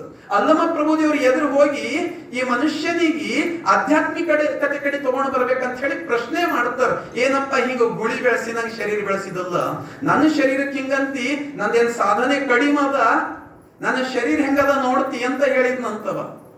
ಅದಕ್ಕ ಹೆಂಗದ ಪರೀಕ್ಷೆ ಮಾಡ್ಬೇಕಂತ ಹೇಳಿ ಅಲ್ಲಮ ಪ್ರಭುದೇವ್ರ ಕೈಯೊಳಗ ಒಂದು ತಲವಾರ ಕೊಟ್ಟು ಹಿಂಗ ಶರೀರ ಕೊಡಿಯಕ್ ಹೇಳ್ತಾನಂತ. ತಲವಾರ್ ತಗೊಂಡು ಗೋರಕ್ಷನ್ ಶರೀರ ಕೊಡದ್ರ ಅದು ಹೆಂಗಂದ್ರೆ ಕಬ್ಬಿಣ ಹೊಡೆದಂಗ ಶಬ್ದ ಬರ್ತದಂತ. ಹಂಗ ಬಿ ಇರ್ಲಕ್ ಸಾಧ್ಯ ಅದ ಏನ್ರಿ ಅಂತ ಪ್ರಶ್ನೆ ಮಾಡಿದ್ರಿ. ಕಸರತ್ತು ಮಾಡಿ ಶರೀರವನ್ನ ಹಂಗ ಮಾಡ್ಕೊಳಕ್ ಸಾಧ್ಯ ಅದ. ಈಗನೂ ಬಹಳ ಜನ ಅಂತ ಶರೀರ ಮಾಡ್ಕೊಳ್ತಾರ. ಹಿಂದಕ್ಕಂತೂ ಸಾಧನೆಗಳಿದ್ದು ಅಂತ ಸಾಧನೆ ಮಾಡುತ್ತಿದ್ರು ಅಂತ ಶರೀರ. ಆದ್ರೆ ಏನು ಮಾಡೋದು, ಮಾನಸಿಕ ವಿಕಾಸ ಇಲ್ಲ, ಆಧ್ಯಾತ್ಮಿಕ ವಿಕಾಸ ಅದ. ಅದಕ್ಕೆ ಅಲ್ಲಮ ಪ್ರಭುದೇವರು ಅವನಿಗೆ ಇನ್ನೊಂದು ಪರೀಕ್ಷೆ ಒಟ್ಟೆ, ನನಗೆ ನೀನು ತಲವಾರ್ ಹೊಡೆದು ನೋಡು ಅಂತ.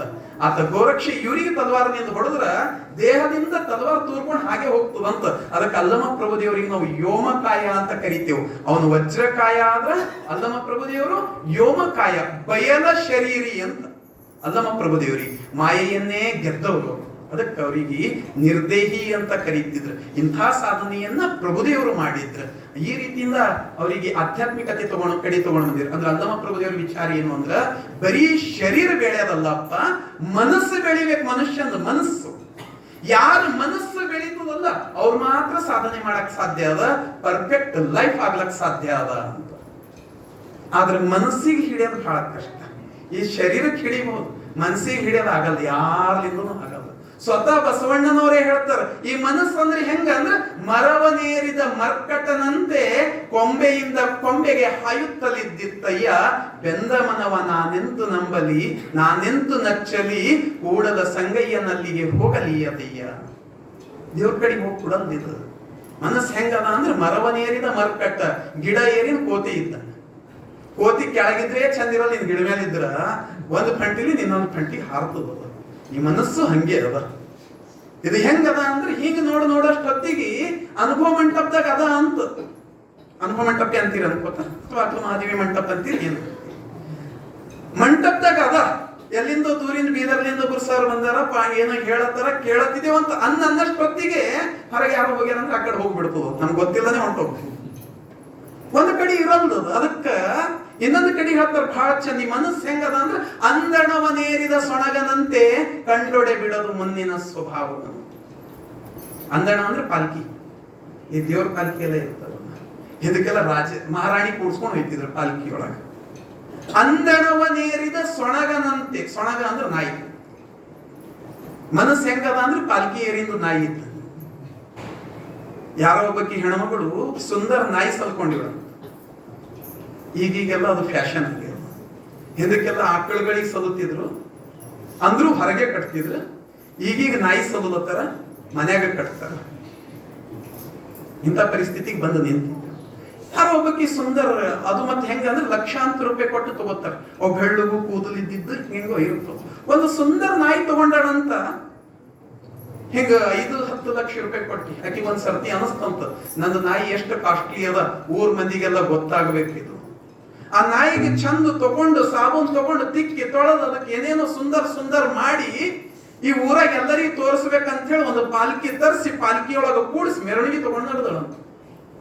ನಾಯಿ ಪಾಲ್ಕಿಯೊಳಗ ಕೂಡಿಸಿ ಮೆರವಣಿಗೆ ಮಾಡ್ಕೋತ ಊರಾಗ ಬಂತು, ಮತ್ತೊಂದು ಗದಿಗೆ ಬಂತು, ಮತ್ತೊಂದು ಗದಿಗೆ ಹೋಗ್ತು, ಇನ್ನೊಂದು ಗದಿಗೆ ಹೋಗೋಷ್ಟೊತ್ತಿಗೆ ಹಾಗೆ ಒಂದು ತಿಪ್ಪಿ ಇತ್ತು. ಊರ್ ಮಂದಿ ಎಲ್ಲ ಅಲ್ಲೇ ಹೋಗ್ತಿದ್ರು, ಇದಕ್ಕೆಲ್ಲ ಟಾಯ್ಲೆಟ್ ಇದ್ದಿದ್ದು.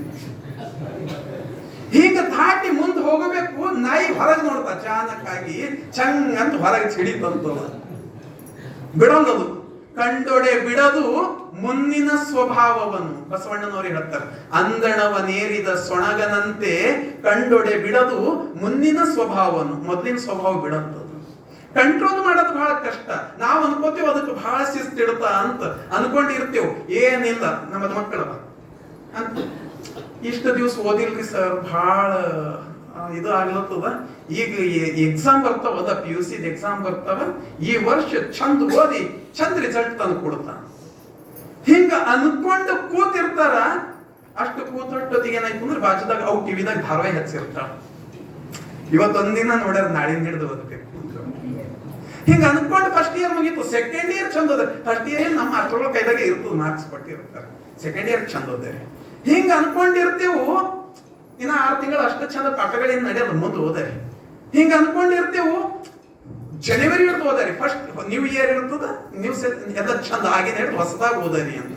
ಅದ್ರ ಮನಸ್ಸು ಹೆಂಗಿರ್ತು ಅಂದ್ರೆ ಯಾವಾಗ್ಲೂ ಹಿಂಗ ಕಂಟ್ರೋಲ್ ಬರೋದು. ಅದಕ್ಕೆ ಹೇಳ್ತಾರೆ, ನಾವು ಬಹಳ ಕೆಲಸಗಳು ಅನ್ಕೋತಾ ಇರ್ತೀವಿ, ಮುಂದಕ್ಕೆ ಹಾಕ್ತಾ ಇರ್ತೀವಿ. ಅದಕ್ಕೆ ಬಸವಣ್ಣವ್ರು ಹೇಳ್ತಾರ, ಈ ಮನಸ್ಸು ಹೆಂಗದ ಅಂದ್ರೆ ಅಂದಣವನೇರಿದ ಸೊಣಗನಂತೆ ಕಂಡೊಡೆ ಬಿಡದು ಮುಂದಿನ ಸ್ವಭಾವವನ್ನು. ಆದ್ರೆ ಶರಣರು ಹೇಗೆ ಕಂಟ್ರೋಲ್ ತರಬೇಕು ಅಂತ ಹೇಳ್ತಾರೆ. ಅಕ್ಕ ಮಹಾದೇವಿ ಒಂದು ವಚನದೊಳಗೆ ಬಹಳ ಚಂದ ಹೇಳ್ತಾರ.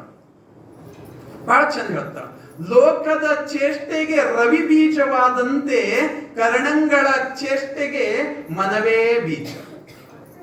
ಹೆಂಗ ಇಡೀ ಲೋಕದ ಕಾರ್ಯ ಚಟುವಟಿಕೆಗಳೆಲ್ಲ ಹೆಂಗ ಪ್ರಾರಂಭ ಆಗ್ತಾವ, ಸೂರ್ಯ ಉದಯಿಸಿದ ನಂತರನೇ ಆಗ್ತಾವ. ಲೋಕದ ಚೇಷ್ಟೆಗೆ ರವಿ ಬೀಜ, ಹಾಗೆ ಕರಣಂಗಳ ಚೇಷ್ಟೆಗೆ ಬೀಜ ಯಾವುದು? ಮನಸ್ಸೇ ಬೀಜ. ನಮ್ದು ಎಲ್ಲ ಮನಸ್ಸುಗಳ ಇತ್ತ ಚಂಚಲ ಆಗ್ತಾವ ಅಂದ್ರೆ ಕಾರಣ ಏನು? ಮನಸ್ಸೇ ಅದ. ಆದ್ರೆ ಅದನ್ನ ಹೆಂಗ್ ಹತೋಟಿಗೆ ತಗೊಂಡು ಬರ್ಬೇಕು ಮುಂದುವರೆದು ಹೇಳ್ತಾಳ ಅಕ್ಕ ಮಹಾದೇವಿ. ಎನಗುಳ್ಳದೊಂದೇ ಮನ, ಆ ಮನ ನಿಮ್ಮಲ್ಲಿ ಸಿಲುಕಿರದ ಬಳಿಕ ಎನಗೆ ಬೇರೆ ಭವ ಉಂಟೇ ಚನ್ನಮಲ್ಲಿಕಾರ್ಜುನ. ನಮ್ಮ ಮನಸ್ಸೇನದ ಒಂದು ಕಡೆ ತಗೊಂಡು ಬಂದೇವಂದ್ರ, ಆ ಮನಸ್ಸನ್ನ ಆಧ್ಯಾತ್ಮಿಕ ಕಡೆ ತಗೊಂಡು ಬಂದೇವಂದ್ರ, ಆ ಮನಸ್ಸನ್ನ ಬಸವ ಚಿಂತನೆ ಕಡೆ ತಗೊಂಡು ಬಂದೇವಂದ್ರ ಬೇರೆ ಯಾವ ವಿಚಾರಗಳು ಇರಲ್ದು. ಅದಕ್ಕೆ ಏಕಾಗ್ರತೆ ಅಂತ ಕರೀತಾರೆ. ಈ ಮನಸ್ಸು ಚಂದ ಬೆಳಿಬೇಕಾಯ್ತಂದ್ರ ಈ ಆಧುನಿಕ ಶಾಸ್ತ್ರಜ್ಞರು ಹೇಳ್ತಾರೆ ಕೆಲವೊಂದು ವಿಚಾರಗಳು. ಒಂದು ಏಕಾಗ್ರತೆ ಇರಬೇಕು, ಇನ್ನೊಂದು ನಿರಂತರ ಅಧ್ಯಯನ ಇರಬೇಕು, ಅಧ್ಯಾಪನ ಇರಬೇಕು. ಹಿಂಗಿದ್ದಾಗ ಮತ್ತು ಮನಸ್ಸು ಸಮಾಧಾನ ಇರ್ಬೇಕು. ಹಿಂಗಿದ್ದಾಗ ಮನಸ್ಸು ಏಕಾಗ್ರ ಆಗ್ತದ. ಏಕಾಗ್ರತೆ ಇರಬೇಕು ಅಂತ. ಅದಕ್ಕ ನಾನು ಗಿಡಿ ನೋಡ್ಕೊತ ಹೇಳ್ತೀನಿ, ಎಲ್ಲಿ ಅಂತ ಹೊರಗೆ ಓಡೋದ್ರಂದ್ರೆ ಹೆಂಗ್ ಮಾಡಲಿ ನಾನು. ಅಕ್ಕ ಮಹಾದೇವಿ ಬಹಳ ಚಂದ ಹೇಳ್ಯಾರ. ಅದಕ್ಕ ಈ ಮನಸ್ಸನ್ನ ಹೇಗೆ ಕಂಟ್ರೋಲ್ ಮಾಡ್ಕೋಬೇಕು ಶರಣರು ಹೇಳ್ಯಾರ. ಏಕಾಗ್ರತೆ. ನನ್ನ ಮನಸ್ಸು ಚಂದ ವಿಕಾಸ ಆಗಬೇಕಾಯ್ತು ಅಂದ್ರೆ ಮನುಷ್ಯನಿಗೆ ಫಸ್ಟ್ ಏನ್ ಮಾಡ್ಬೇಕಂದ್ರೆ ಏಕಾಗ್ರತೆ ಇರಬೇಕು. ಕಾನ್ಸಂಟ್ರೇಷನ್ ಅಂತ ಕರೀತಾರೆ. ಮತ್ತೆ ಕಾನ್ಸಂಟ್ರೇಷನ್ ಬಹಳ ಮಂದಿ ಮಕ್ಕಳು, ನಾವು ಒಬ್ಬ ಟೀಚರ್ ಇದ್ದ ಕಡೆ ಮಕ್ಕಳ ಉದಾಹರಣೆ ತಗೋತೀನಿ. ಆಗಾಯ್ತು ನನಗೆ ಬಹಳ ಸತಿ ಮಕ್ಕಳು ಪ್ರಶ್ನೆ ಮಾಡ್ತಾರೆ, ಸರ್ ಅದು ಮನಸ್ಸು ಕಂಟ್ರೋಲ್ ಮಾಡೋದಂತಿರಲ್ಲ, ಅದು ಹೆಂಗ ಮಾಡ್ಬೇಕು? ಬಹಳ ಮಕ್ಕಳು ಪ್ರಶ್ನೆ ಮಾಡ್ತಾರೆ. ನಾಳೆ ಎಕ್ಸಾಮ್ ಅದ ಸರ್, ಬಹಳ ಓದಿದಾರಿ, ರಾತ್ರಿ ಎಲ್ಲ ಓದಿದ, ಮುಂಚೆನೆ ಎಕ್ಸಾಮ್ ಬರೋಟಿಗೆ ಏನೋ ನೆನಪು ಆಗಿರ್ಬೇಕು. ಸ್ಟೂಡೆಂಟ್ಸ್ ಗಳಿಗೆ ಆಗಿರ್ತದೆ. ಓದಿರ್ತೀವಿ, ವರ್ಷ ಪೂರ್ತಿ ಓದಿರ್ತೀವಿ, ಏನ್ ಎಕ್ಸಾಮ್ದಾಗ ಕುಂತಾಗ ನೆನಪು ಹೋಗಿರ್ತೀವಿ. ಒಬ್ಬೊಬ್ಬ ಮಕ್ಕಳದ ಹಿಂಗ ಪ್ರಶ್ನೆ ಮಾಡ್ತಾರ, ಸರ್ ಓದಿದ್ದು ನೆನಪಿಕ್ಕೊಂಬಂಗ್ ಏನ್ರ ಮಂತ್ರ ಅದ ಏನ್ರಿ ಹೇಳ್ರಿ? ಓದಿದ್ದು ನೆನಪಿನೊಳಗೆ ಇಟ್ಕೊಳ್ಳೋ ಮಂತ್ರ ಜಗತ್ತಿನೊಳಗೆ ಯಾವುದೂ ಇಲ್ಲ. ಸರಿ, ಏನ್ರ ಔಷಧ ಸಿಗ್ತದೇನ್ರಿ? ಅಂತ ಮದ್ದು ಸಿಗ್ತದೇನ್ರಿ? ಯಾವ ಮದ್ದು ಸಿಗಲ್ತ. ಆ ಪೇಪರ್ದಾಗ ಟಿವಿಯಾಗ ಅಡ್ವರ್ಟೈಸ್ ಬರ್ತದ, ಈ ಚೂರ್ಣ ತಿನ್ರಿ, ಔಷಧ ಕುಡೀರಿ, ನಿಮಗ್ ಕಾನ್ಸಂಟ್ರೇಷನ್ ಹೆಚ್ಚಾಗ್ತದ, ಏಕಾಗ್ರತೆ ಬೆಳೀತದ, ಓದಿದ್ ನೆನಪಿನಲ್ಲಿ ಇಟ್ಟುಕೊಳ್ಳಲು ಈ ಔಷಧವನ್ನ ಸೇವಿಸಿ. ಹಿಂಗ ಬಾಬಾಗಳು ಕೊಟ್ಟಿದ್ದೆಲ್ಲ ಚೂರ್ಣ ಇರ್ತದೆ, ಈ ಪೌಡರ್ ತಿನ್ರಿ ಅಂತ. ಪೌಡರ್ ತಿಂದ್ರೆ ಗ್ಯಾಸ್ ಬರ್ತದ ಹೊರತಾಗಿ ಓದಿದ ನೆನಪಿನಾಗಿರಲ್ಲ. ಹಂಗೆ ಯಾವ್ದು ತಲೆಗೆ ಇಟ್ಕೋಬೇಡ್ರಿ. ಓದಿದ್ದು ನೆನಪಿಟ್ಕೊಳ್ಳಂಗ ಜಗತ್ತಿನೊಳಗ ಯಾವುದಾದ್ರೂ ಒಂದೇ ಒಂದು ಸಾಧನ ಇದ್ರ ಅದು ವಿಶ್ವಗುರು ಬಸವಣ್ಣವ್ರು ಪಟ್ಟಿರ್ತಕ್ಕಂಥ ಇಷ್ಟಲಿಂಗ. ಇದು ಎಲ್ಲಿಂದ ಹೇಳಿದ್ರಿ? ಇಷ್ಟಲಿಂಗದಿಂದ ಏಕಾಗ್ರತೆ ಬರ್ತು. ಸುಮ್ಮನೆ ಸ್ಟೇಜ್ ಮೇಲೆ ನಿಂತಿರೋದ್ರೆ ಏನ್ ಬಿ ಹೇಳ್ತೀರಿ, ತಲೆ ಬಂಟಿರ್ಬೇಕು. ನಿಜವಾಗ್ಲೂ ಅದು ಬಸವಣ್ಣನವ್ರದ್ದು ಅದ್ಭುತವಾದ ಆವಿಷ್ಕಾರದ. ಇಲ್ಲಿ ತನ ಯಾವ ವಿಜ್ಞಾನಿಗಳು ಅಂತ ಆವಿಷ್ಕಾರ ಮಾಡಿಲ್ಲ. ಇಷ್ಟಲಿಂಗದ ಆವಿಷ್ಕಾರ. ಇಷ್ಟಲಿಂಗ ಸಣ್ಣದಿರ್ತದ, ಆಕಾರದೊಳಗೆ ಸಣ್ಣದು, ದೊಡ್ಡದಲ್ಲ. ಇಷ್ಟಲಿಂಗ ಕಪ್ಪು ಬಣ್ಣದೊಳಗೆ ಇರ್ತದೆ. ಇಷ್ಟಲಿಂಗ ಹೇಗೆ ಪೂಜೆ ಮಾಡಬೇಕು, ಪೂಜಾ ವಿಧಾನ ಹೇಳಿರುತ್ತಾರೆ. ಎಡಗೈಯ ಅಂಗೈಯೊಳಗೆ ಇದನ್ನೇ ಸಜ್ಜೆಯಾಗಿ ಮಾಡಿಟ್ಕೊಂಡು ತದೇಕ ದೃಷ್ಟಿಯಿಂದ ಅದನ್ನ ನೋಡುತ್ತಾ 5 ನಿಮಿಷ 10 ನಿಮಿಷ ನಿಮ್ದು ಎಷ್ಟು ಸಾಧ್ಯ ಆಗ್ತದೆ ನೀವು ಪೂಜೆ ಮಾಡಬೇಕು. ಆದ್ರೆ ನಮ್ಮಲ್ಲೆಲ್ಲ ಹೆಂಗ ಅಂದ್ರೆ ತದೇಕ ದೃಷ್ಟಿಯಿಂದ ನೋಡಲೇವು. ಒಂದಿಷ್ಟು ಜನ ಕಣ್ಣು ಮುಚ್ಕೊಂಡು ನಿಂಗೆ ಧ್ಯಾನ ಮಾಡ್ತಾ ಇರ್ತಾರೆ, ಅದನ್ನ ನೋಡಬೇಕು ಅಂತ ಇರುತ್ತೆ. ಕೆಲವೊಂದಿಷ್ಟು ಜನ ವೈಭೋಗ ತೋರಿಸ್ಬೇಕಂತ ಅದ್ರ ಮ್ಯಾಲ ಪತ್ರಿಗಳು ಏರ್ಸೋದು, ಹೂವಗಳು ಏರ್ಸೋದು, ಆ ಇಷ್ಟಲಿಂಗನೇ ನಿಮ್ ಕಣ್ಣಿಗೆ ಕಾಣುತ್ತೆ. ಅದನ್ನ ಪೂಜೆ ಮಾಡುವ ರೀತಿ ಇರುತ್ತೆ. ಇಷ್ಟಲಿಂಗವನ್ನ ತದೇಕ ದೃಷ್ಟಿಯಿಂದ ನೋಡ್ರಿ. ಪ್ರತಿದಿನ 10 ನಿಮಿಷ ನೀವು ಇಷ್ಟಲಿಂಗ ಪೂಜೆ ಮಾಡ್ಕೊಳ್ರಿ. 1 ತಿಂಗಳು 2 ತಿಂಗಳು 3 ತಿಂಗಳು ಅನ್ನಷ್ಟೊತ್ತಿಗೆ ನಿಮ್ ಏಕಾಗ್ರತೆ ಬೆಳೀತದೆ. 100% ಪ್ರೂವ್ಡ್. ಇದು ಪ್ರೂವ್. ಯಾಕಂದ್ರೆ ಇಷ್ಟಲಿಂಗ ಕಪ್ಪು ಬಣ್ಣದಾಗ ಮಾಡಿರ್ತದೆ. ನಾವಲ್ಲಿ ಬಹಳ ಜನರಿಗೆ ಕಪ್ಪು ಬಣ್ಣ ಅಪಶಕುನ ಅಂತ ತಿಳ್ಕೊತೀವಿ. ಹಂಗಲ್ಲ ಅದು. ಇಷ್ಟಲಿಂಗಕ್ಕೆ ಯಾಕೆ ಕಪ್ಪು ಬಣ್ಣ ಅದ? ವೈಜ್ಞಾನಿಕ ರೀಸನ್ ಏನದ ಅಂತ, ಈ ಕಪ್ಪು ಬಣ್ಣಕ್ಕ ಬೆಳಕನ್ನ ಹೀರಿಕೊಳ್ಳುವ ಸಾಮರ್ಥ್ಯ ಇರ್ತದೆ. ಈ ಸೂರ್ಯನ ಬೆಳಕೇನು ಬರ್ತದಲ್ಲ, ಬೇರೆ ಬಣ್ಣಕ್ಕೆ ಬೆಳೀತಂದ್ರೆ ಅದು ಪ್ರತಿಫಲನ ಆಗ್ಬೋಗ್ತದೆ. ಒಂದು ಬಣ್ಣ ಮಾತ್ರ ಸೂರ್ಯನ ಬೆಳಕಿನೊಳಗೆ 7 ಬಣ್ಣಗಳಿರ್ತವ ಅಂತ ಹೇಳ್ತಾರೆ. ಯಾವ ಬಣ್ಣವನ್ನ ಇಟ್ಕೊಳ್ಬೇಕು ಅದು ಇಟ್ಕೊಳ್ತದೆ, ಉಳಿದಿದ್ದೆಲ್ಲ ಪ್ರತಿಫಲನ ಆಗ್ತಾವ. ಆದ್ರೆ ಕಪ್ಪು ಬಣ್ಣ ಸೂರ್ಯನ ಸಮಗ್ರ ಶಕ್ತಿಯನ್ನ ಹೀರ್ಕೊಳ್ಳೋ ಶಕ್ತಿ ಕಪ್ಪು ಬಣ್ಣಕ್ಕೆ ಇರ್ತದೆ. ಅದಕ್ಕೆ ಎಲ್ಲರ ಸೋಲಾರ್ ವಾಟರ್ ಹೀಟರ್ ಹಾಕಿರ್ತಾರೆ ಮನೆಯಾಗ ಮ್ಯಾಲ. ನೀವು ಮ್ಯಾಲ ಏರಿ ಯಾಗಾರ ನೋಡ್ರಿ, ಅದೊಂದು ಪ್ಲೇಟ್ ಗ್ಲಾಸಿನ ಒಳಗೆ ಪೈಪ್ ಇರ್ತದೆ. ಆ ಪೈಪಿಗೆ ಯಾವ ಬಣ್ಣ ಇರ್ತದೆ ನೋಡ್ರಿ? ಕಪ್ಪು ಬಣ್ಣ ಇರ್ತದೆ. ಯಾಕಂದ್ರ ಸೂರ್ಯನ ಕಿರಣಗಳು ಬಂದು ಅದ್ರ ಮ್ಯಾಲ ಬಿದ್ದಾಗ ಅದು ಸೂರ್ಯನ ಶಕ್ತಿಯನ್ನ ಹೀರ್ಕೊಂಡು ಉಷ್ಣ ಶಕ್ತಿಯಾಗಿ ಪರಿವರ್ತನೆ ಮಾಡ್ತದೆ. ನೀರು ಕಾಯ್ತಾವ. ಆಮೇಲೆ ನಮ್ಮಲ್ಲಿ ಬಾತ್ರೂಮ್ದಾಗ ಗರಂ ನೀರು ಬರ್ತವೆ. ಅಂದ್ರೆ ಇದರ ಅರ್ಥ ಏನು ಅಂದ್ರೆ ಕಪ್ಪು ಬಣ್ಣಕ್ಕೆ ಸೂರ್ಯನ ಬೆಳಕನ್ನ ಹೀರಿಕೊಳ್ಳುವ ಶಕ್ತಿ ಅದ. ನನಗ ಈ ವಸ್ತು ಕಾಣತ್ತದಲ್ಲ, ಪರ್ದ ಕಾಣತ್ತದಲ್ಲ, ಹೆಂಗ ಕಾಣತ್ತದಂದ್ರ ನನ್ನ ಕಣ್ಣಿನೊಳಗ ಬೆಳಕು ಬಿದ್ದು ನನ್ನ ಕಣ್ಣಿನಿಂದ ಬೆಳಕು ಹೋಗಿ ಅದಕ್ಕೆ ಟಚ್ ಆದಾಗ ಅದು ನನಗೆ ಕಾಣಿಸ್ತದೆ. ಕಣ್ಣಿನಿಂದ ಬೆಳಕು ಹೋಗ್ಲಿಲ್ಲ ಅಂದ್ರೆ ವಸ್ತು ಕಾಣಲ್ಲ. ಕಣ್ಣಿನಿಂದ ಹೋಗ್ತಕ್ಕಂತಹ ಬೆಳಕನ್ನ ಇದು ಏನು ಮಾಡ್ತದೆ? ರಿಫ್ಲೆಕ್ಟ್ ಮಾಡ್ತದೆ. ಇದು ರಿಫ್ಲೆಕ್ಟ್ ಮಾಡ್ತದೆ. ಆದ್ರೆ ಕಪ್ಪು ಬಣ್ಣ ಏನದ ಅಲ್ಲ, ಅದು ರಿಫ್ಲೆಕ್ಟ್ ಮಾಡಲು ನನ್ನ ಇಡೀ ಕಣ್ಣಿನಿಂದ ಹೊರಟಿರುವ ಅಷ್ಟು ಬೆಳಕನ್ನ ಒಂದು ಕಡೆ ಕೇಂದ್ರೀಕರಣ ಮಾಡ್ತದೆ. ಹೀಗಾಗಿ ಇಷ್ಟಲಿಂಗ ಏನು ಮಾಡ್ತದೆ ಅಂತ ನಮಗೆ ಏಕಾಗ್ರತೆ ಎಡೆಗೆ ತಗೊಂಡು ಬಂತು. ಏಕಾಗ್ರತೆ ಎಡೆಗೆ ತಗೊಂಡು ಬಂತು. ಮತ್ತದು ಸೂಕ್ಷ್ಮ ಇರ್ತದೆ. ವಿಚಲಿತ ಆಗ್ಲಕ್ ಬಿಡಲ್ಲ, ವಿಕೇಂದ್ರೀಕರಣ ಆಗ್ಲಕ್ ಬಿಡಲ್ಲ, ಆ ಕಡೆ ಕಿರಣ ಹೋಗ್ಬಿಡಲ್ಲ, ಒಂದೇ ಕಡೆ ತಗೊಂಡು ಬರ್ತದೆ. ಆಗ ಏಕಾಗ್ರತೆ ಬೆಳೀತದ, ಮಾನಸಿಕ ವಿಕಾಸ ಆಗ್ಲಕ್ ಸಾಧ್ಯ. ಅದಕ್ಕೆ ಯಾವ ಮನುಷ್ಯನಿಗೆ ಏಕಾಗ್ರತೆ ಇರ್ತದಲ್ಲ ಅವ ಮಾತ್ರ ಮಾನಸಿಕ ವಿಕಾಸ ಇರ್ತದ, ಸಾಧನೆ ಮಾಡ್ಲಕ್ ಸಾಧ್ಯ ಅಲ್ಲ. ಯಾವ ಮನುಷ್ಯನಲ್ಲಿ ಏಕಾಗ್ರತೆ ಇಲ್ಲ, ಏನೋ ಸಾಧನೆ ಮಾಡಕ್ ಸಾಧ್ಯ ಇಲ್ಲ.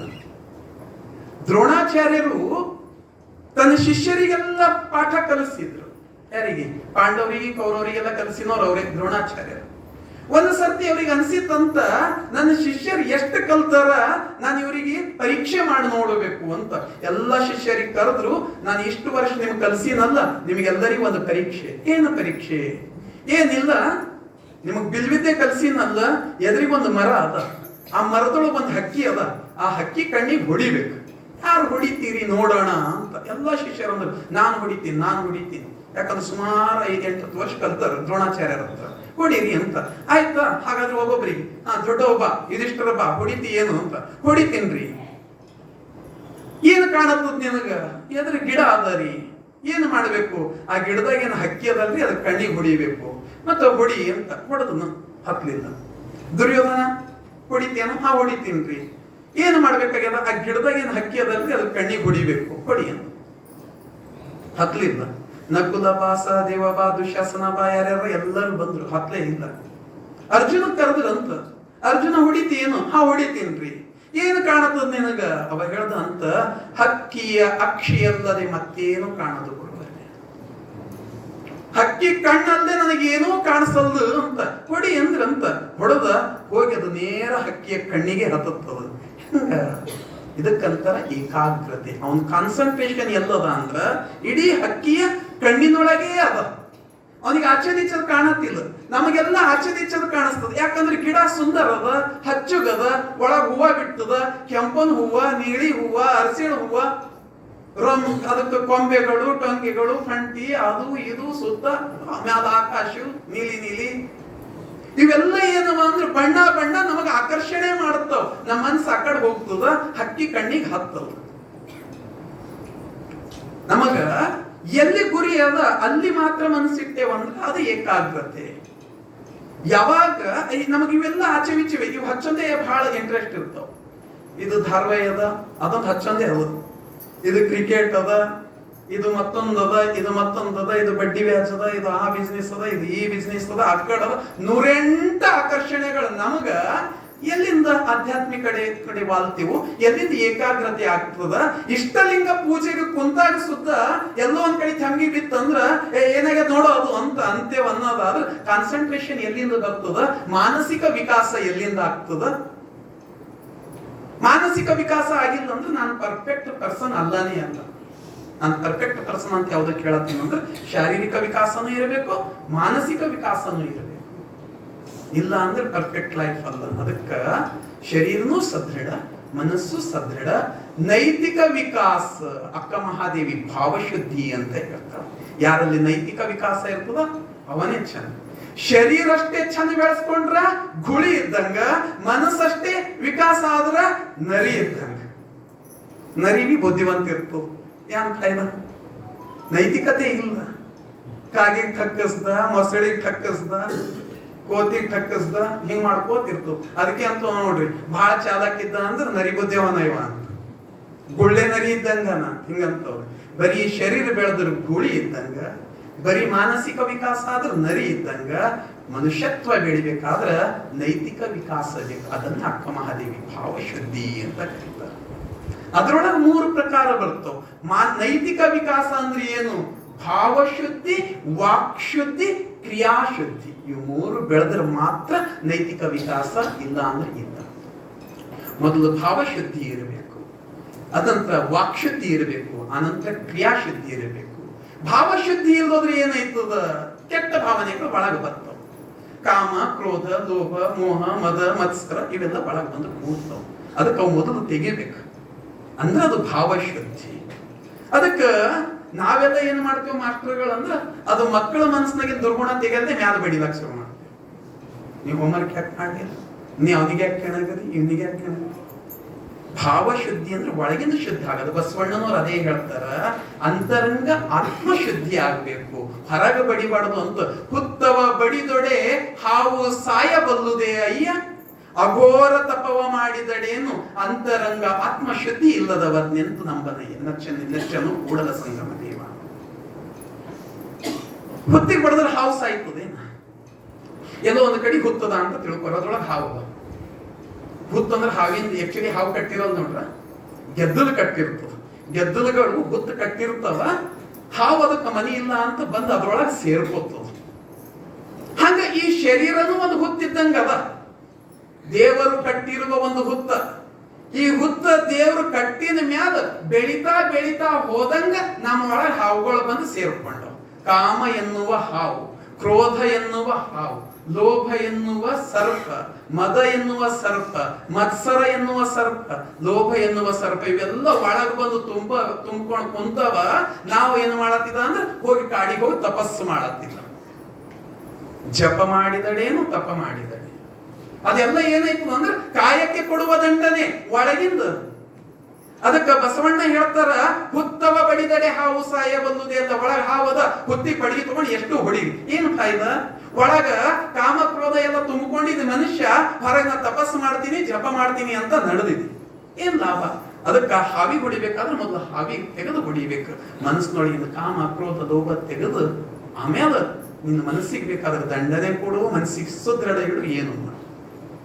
ಇದನ್ನ ನಮ್ಮ ಶರಣ ತತ್ವ ಕಲಿಸ್ಕೊಡ್ತದೆ. ನೈತಿಕ ವಿಕಾಸ, ಭಾವಶುದ್ಧಿ ಇರಬೇಕು, ಮತ್ತ ವಾಕ್ಶುದ್ಧಿ ಇರಬೇಕು. ಅದನ್ನ ಬಸವಣ್ಣನವರು ಹೇಳ್ತಾರೆ. ಹೆಂಗಿರ್ಬೇಕು ಮಾತುಗಳು ಅಂದ್ರೆ, ನುಡಿದಡೆ ಮುತ್ತಿನ ಹಾರದಂತಿರಬೇಕು, ನುಡಿದಡೆ ಸ್ಫಟಿಕದ ಶಲಾಕೆಯಂತಿರಬೇಕು, ನುಡಿದಡೆ ಮಾಣಿಕ್ಯದ ದೀಪ್ತಿಯಂತಿರಬೇಕು, ನುಡಿದಡೆ ಲಿಂಗವೇ ಮೆಚ್ಚಿ ಅಹುದಹುದೆನಬೇಕು. ಹೆಂಗ ನುಡಿಬೇಕು? ಏನಿ ಬಂದಿರಿ ಹದುಳಿದ್ದಿರೆ ಕುಳ್ಳಿರಿಂದರೆ ನೆಲಪುಳಿ ಹೋಗುವುದೇ. ಏನು ಬಂದಿರಿ ಅಂತ ಕೇಳೋದು, ನಿಮ್ಮ ಐಸಿರಿ ಏನಾರ ಹಾರ್ ಹೋಗ್ತದೆ ಏನೋ ಪ್ರಶ್ನೆ. ಹೆಂಗ ನುಡಿಬೇಕು ಅಂತ ಹೇಳ್ತಾರೆ. ಮೃದು ವಚನವೇ ಸಕಲ ಜಪಂಗಳಯ್ಯ, ಮೃದು ವಚನವೇ ಸಕಲ ತಪಂಗಳಯ್ಯ, ಸದುವಿನಯವೇ ಸದಾಶಿವನ ವಧುಮೇಯ. ಹೆಂಗಿರ್ಬೇಕು ಮಾತು? ಮಾತಿನೊಳಗೆ ಸ್ವರ್ಗ ಅದ. ಅಯ್ಯ ಎಂದೆಡೆ ಸ್ವರ್ಗ, ಎದವೋ ಎಂದೆಡೆ ನರಕ. ಹೀಗೆ ನಮ್ಮ ಮಾತುಗಳಿರಬೇಕು ಅಂತ. ಇದು ವಾಕ್ಶುದ್ಧಿ. ಕ್ರಿಯಾಶುದ್ಧಿ, ನುಡಿಯೊಳಗಾಗಿ ನಡೆಯದಿರುತ್ತಡೆ. ಕೂಡಲ ಸಂಗಯ್ಯ ನೆನ್ಪೊಲಿವನಯ್ಯ. ಅದಕ್ಕೆ ನುಡಿನೂ ಶುದ್ಧಿ ಇರಬೇಕು, ನಡೆ ಶುದ್ಧಿ ಇರಬೇಕು. ಅದು ಕ್ರಿಯಾಶುದ್ಧಿ. ಅದಕ್ಕೆ ಬದುಕು ಪರ್ಫೆಕ್ಟ್ ಲೈಫ್ ಅಂದ್ರೆ ಏನು? ಭಾವಶುದ್ಧಿ, ವಾಕ್ಶುದ್ಧಿ, ಕ್ರಿಯಾಶುದ್ಧಿ. ಯಾರೋ ಒಬ್ನಿಗೆ ಅನ್ಸಿತ್ತಂತ ಲೈಫ್ ಅಂದ್ರೆ ಏನು, ಬದುಕು, ಪರಿಪೂರ್ಣ ಬದುಕು ಅಂದ್ರೆ ಏನು? ಎಲ್ಲರಿಗೆ ಕೇಳ್ಕೊತದ, ಎಲ್ಲೋ ಅವನಿಗೆ ಸಮಾಧಾನ ಇಲ್ಲ. ಈ ಜಗತ್ತಿನೊಳಗ ಪರಿಪೂರ್ಣ ಲೈಫ್ ಅನ್ನೋದೇ ಗೊತ್ತಾಗಲ್ದು. ಹೆಂಗ ಮಾಡ್ಬೇಕು ಅಂತ ಕಾಡಿಗೆ ಹೋದ. ಕಾಡಿಗೆ ಹೋದ್ರ ಅವನಿಗೆ ಹಾದ್ಯಾಗ ಜೇನ್ನೊಣಗಳ ಕಾಣಿಸ್ತೀವಂತ. ಜೇನ್ನೊಣಗಳಿಗೆ ಕೇಳುದು ನಂತ, ಏನಪ್ಪ ಲೈಫ್ ಅಂದ್ರೆ, ಬದುಕಂದ್ರೆ ಏನು? ಜೇನ್ನೊಣಗಳು ಹೇಳುದು ಅಂತ, ಸವಿಯಾದದ್ದನ್ನ ಹೀರಬೇಕು, ಸವಿಯಾದದ್ದನ್ನ ಕೊಡಬೇಕು, ಅದೇ ಲೈಫ್. ಬಸವಣ್ಣ ಅದೇ ಹೇಳ್ತಾರೆ. ಸವಿಯಾದದ್ದನ್ನ ತಗೋಬೇಕು. ಜೇನು ಏನು ಮಾಡ್ತದೆ? ಜೇನುಳಗಳು ಏನ್ ಮಾಡ್ತಾವ? ಮಕರಂದ ಇರ್ತವೆ, ಎಲ್ಲೂ ಹೊಲಸಿನ ಕೂಡೋದು ನೋಡ್ರಿ ನೀವು ಬೇಕಾದ್ರೆ. ಕಸದೊಳಗ ಕೂಡೋದು, ಹೊಲಸಿನೊಳಗೆ ಕೂಡೋದು, ಮಕರಂದನೇ ಹೀರ್ತವ, ಸಿಹಿಯಾದ ಜೇನನ್ನೇ ಕೊಡ್ತವ. ಇದು ಭಾವಶುದ್ಧಿ. ಅಂದ್ರೆ ಏನೇನು ಪ್ರತಿಫಲದ ಅಪೇಕ್ಷೆ ಇಲ್ಲ, ಸವಿಯನ್ನ ತಗೊಂಡು ಸವಿಯನ್ನ ಕೊಡೋದು, ಇದು ಭಾವಶುದ್ಧಿ ಅಂತ ಅಂತಾರೆ. ಆತ ಮುಂದೆ ಹೋದ ಅಂತ ಒಂದು ಕಡೆ ಗಡಿನೊಳಗೆ ಒಂದು ಕಡೆ ಹಕ್ಕಿ ಹಾಡದತ್ತಿತ್ತಂತ. ಅದಕ್ಕೆ ಕೇಳದಂತವ, ಏನ ಲೈಫ್ ಅಂದ್ರೆ ಏನು, ಬದುಕು ಅಂದ್ರೆ ಏನು ಅದು ಹೇಳ್ತಂತ. ಸ್ವೀಟ್ ಆಗಿ ಹಾಡಬೇಕು, ಸ್ವೀಟ್ ಆಗಿ ನುಡಿಬೇಕು, ಅದೇ ಲೈಫ್ ಅಂತ. ಅಂದ್ರೆ ಇದಕ್ಕೆ ಏನಂತ ಕರೀತಾರೆ ಅಂದ್ರೆ ವಾಕ್ಶುದ್ಧಿ ಅಂತ. ಇನ್ನೊಂದು ಹೆಚ್ಚಿ ಮುಂದೆ ಹೋದನಂತ ನದಿ ಹರಿತಾ ಇತ್ತು. ಅದಕ್ಕೆ ಕೇಳದಂತ, ಏನು ಲೈಫ್ ಅಂದ್ರೆ ಏನು, ಬದುಕಂದ್ರೆ ಏನು? ಅವ್ರವ್ರಿಗೆ ಏನ್ ಲೈಫ್ ಅಂತ ಹೇಳ್ಕೊತ ಹೊಂಟಾರ. ನದಿ ಲೈಫ್ ಏನದ ಅದು ಹೇಳ್ತಂತ. ನಿರಂತರ ಹರಿಬೇಕು, ಹರಿಬೇಕು, ಹರಿಬೇಕು, ಎಲ್ಲ ಕಶ್ಮಲಗಳನ್ನ ತೊಳಿಬೇಕು, ಶುದ್ಧ ಆಗಬೇಕು, ಹರಿಬೇಕು, ಆಚೆ ಕೀಚೆಕ್ಕಿದ್ದಕ್ಕೆಲ್ಲ ಹಚ್ಚಗೆ ಮಾಡಬೇಕು, ಸಮೃದ್ಧ ಮಾಡಬೇಕು, ಹರಿಬೇಕು, ಹರಿಬೇಕು, ಹರಿಬೇಕು, ಅನಂತವಾದ ಸಮುದ್ರವನ್ನ ಸೇರಬೇಕು, ಅದೇ ಲೈಫ್. ಇದೇ ಕ್ರಿಯಾಶುದ್ಧಿ ಅಂತ. ನಿರಂತರ ದುಡಿಬೇಕು, ದುಡಿಬೇಕು. ಏನು ಶರಣರು ಹೇಳ್ಯಾರ ಅದರ ಪ್ರಕಾರ ನಡೀತಾ ನಡೀತಾ ನಡೀತಾ ಹೋಗಿ ಅನಂತವಾಗಿರುವ ಆ ಪರಮಾತ್ಮನನ್ನ ಸೇರಬೇಕು, ವಿಶ್ವಾತ್ಮನನ್ನ ಸೇರಬೇಕು, ಅದೇ ಲೈಫ್. ಇದೇ ಕ್ರಿಯಾಶುದ್ಧಿ. ಅದಕ್ಕೆ ಪರ್ಫೆಕ್ಟ್ ಲೈಫ್ ಅಂದ್ರೆ ಏನು ಅಂದ್ರೆ, ಒಂದು ಭಾವಶುದ್ಧಿ, ಇನ್ನೊಂದು ವಾಕ್ಶುದ್ಧಿ, ಇನ್ನೊಂದು ಕ್ರಿಯಾಶುದ್ಧಿ. ಅಷ್ಟೊಂದು ಹೇಳ್ಬೇಕಾಗಿತ್ತು ಆಧ್ಯಾತ್ಮಿಕ ವಿಕಾಸ. ಒಂದು ಲೈನ್ ಹೇಳಿಬಿಟ್ಟು ಬಿಡ್ತೀನಿ ಬಿಡ್ರಿ. ದೇವ್ರ ಕಡೆಗೆ ಹೋಗಬೇಕು. ದೇವ್ರ ಕಡೆ, ಯಾಕಂದ್ರೆ ಅವನಿಲ್ಲ ಅಂದ್ರೆ ಏನೂ ಇಲ್ಲ. ಅವನ್ ಇದ್ನ ಅಂದ್ರೆ ನೀನೊಲಿದರೆ ಹೊರಡು ಕೊನರುವುದು, ನೀನೊಲಿದರೆ ಬರಡು ಏನಬಹುದು, ನೀನೊಲಿದರೆ ಸಕಲ ಕಡಿ ಪದಾರ್ಥಗಳು ಇದಿರಲಿಪ್ಪು. ಅದು ಆ ದೇವ್ರು. ಆ ದೇವ್ರು ಎಲ್ಲದಾನ, ಎಲ್ಲೋ ಹುಡುಕೊಂಡು ಹೋಗಬೇಕಾಗಿಲ್ಲ. ಗುಡಿ ಗುಂಡಾರಗಳಿಗೆ ಹೋಗಬೇಕಾಗಿಲ್ಲ. 100 ದೇವರ ಕಡೆಗೆ ಹೋಗಬೇಕಾಗಿಲ್ಲ. 2 3 ದೇವರೆಂದು ಒಪ್ಪಿ ಮಾತನಾಡಬೇಡ, ದೇವನೊಬ್ಬನೇ ಕಾಣಿರು ಅಂತ. ಆತನೇ ದೇವನೊಬ್ಬ, ನಾಮ ಹಲವು, ಆತನಿಗೆ ಹಲವು ಹೆಸರುಗಳದವ. ಅದಕ್ಕೆ ಎಲ್ಲ ಹುಡ್ಕೊಂಡು ಹೋಗಬೇಕಾಗಿಲ್ಲ. 100 ದೇವರಿಗೆ ಹೋಗಿ ಪೂಜೆ ಮಾಡೋದ್ರಿಂದ ಲಾಭ ಇಲ್ಲಪ್ಪ. ಆಧ್ಯಾತ್ಮಿಕತೆ ಅನ್ನೋದೇನದ ಅವನಿಗೆ ಸಮರ್ಪಣ, ಸರ್ವ ಸಮರ್ಪಣ. ಎನ್ನ ಕಾಯವ ದಂಡಿಗೆಯ ಮಾಡು ಅಂತ, ಎನ್ನ ಶಿರವ ಸೋರೆಯ ಮಾಡು, ಎನ್ನ ನರವ ಕಡ್ಡಿ ತಂತಿಯ ಮಾಡು, ಎನ್ನ ಬೆರಳ ಕಡ್ಡಿಯ ಮಾಡು, ಉರದಲ್ಲೊತ್ತಿ ಬಾರಿಸುವಂತ ಬತ್ತಿಸರಾಗವ ಹಾಡು ಅಂತ ಹೇಳಿ ಸಂಪೂರ್ಣ ದೇವರಿಗೆ ನಾವು ಒಲಿಸ್ಕೊಂಡು ಬಿಟ್ಟೇವಂದ್ರೆ ಅದೇ ಪರ್ಫೆಕ್ಟ್ ಲೈಫ್, ಆಧ್ಯಾತ್ಮಿಕ ವಿಕಾಸ.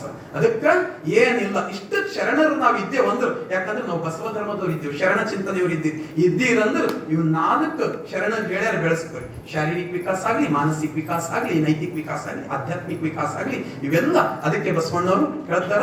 ಹೆಂಗತ ಛಲ ಇರಬೇಕು, ಛಲ ಬೇಕು ಶರಣಂಗೆ, ಪರಧನವಲ್ಲ, ಪರಸತಿವಲ್ಲ, ಪರ ದೈವವಲ್ಲ ಅನ್ನೋದು ಏನು ಛಲ ತೃಪ್ತಿ ಅಂದ್ರೆ ಪರ್ಫೆಕ್ಟ್ ಲೈಫ್ ಆಗ್ತದ, ಪರಿಪೂರ್ಣ ಲೈಫ್ ಆಗ್ತದ. ಅಂತ ಲೈಫ್ ನಮ್ದೆಲ್ಲರದು ಆಗ್ಲಿ ಅಂತ ಆಶಿಸ್ತಾ, ನನಗಷ್ಟ ದೂರಿನಿಂದ ಇಲ್ಲಿವರೆಗೆ ಕರೆದಿರಿ, ಮಾತಾಡಕ್ಕೆ ಅವಕಾಶ ಕೊಟ್ಟಿರಿ. ನಿಮ್ಮೆಲ್ಲರಿಗೆ ಭಕ್ತಿಯಿಂದ ನಾನು ಶರಣೆಂಬೆ ಬಸವನಿಗೆ, ಶರಣೆಂಬೆ ಶರಣರಿಗೆ, ಶರಣೆಂಬೆ ಗುರುಲಿಂಗ ಜಂಗಮಕ್ಕೆ, ಶರಣೆಂಬೆ ಗುರುಲಿಂಗ ಜಂಗಮಕ್ಕೆ, ಶರಣೆಂಬೆ ಶರಣು ನಿಮಗೆಲ್ಲರಿಗೂ ಶರಣಾರ್ಥಿ, ಶರಣು ನಿಮಗೆಲ್ಲರಿಗೂ ಶರಣಾರ್ಥಿ. ಶರಣು ಶರಣು ತಂದೆ, ಶರಣು ಶರಣು ತಾಯಿ, ಶರಣು ಶರಣೆಂಬೆ ಬಳಗಕ್ಕೆ, ಶರಣು ಶರಣೆಂಬೆ ಬಳಗಕ್ಕೆ, ಶರಣೆಂಬೆ ಶರಣು ನಿಮಗೆಲ್ಲರಿಗೂ ಶರಣಾರ್ಥಿ, ಶರಣು ನಿಮಗೆಲ್ಲರಿಗೂ ಶರಣಾರ್ಥಿ. ಎಲ್ಲರಿಗೂ ಭಕ್ತಿಪೂರ್ವಕ ಶರಣು ಶರಣಾರ್ಥಿ.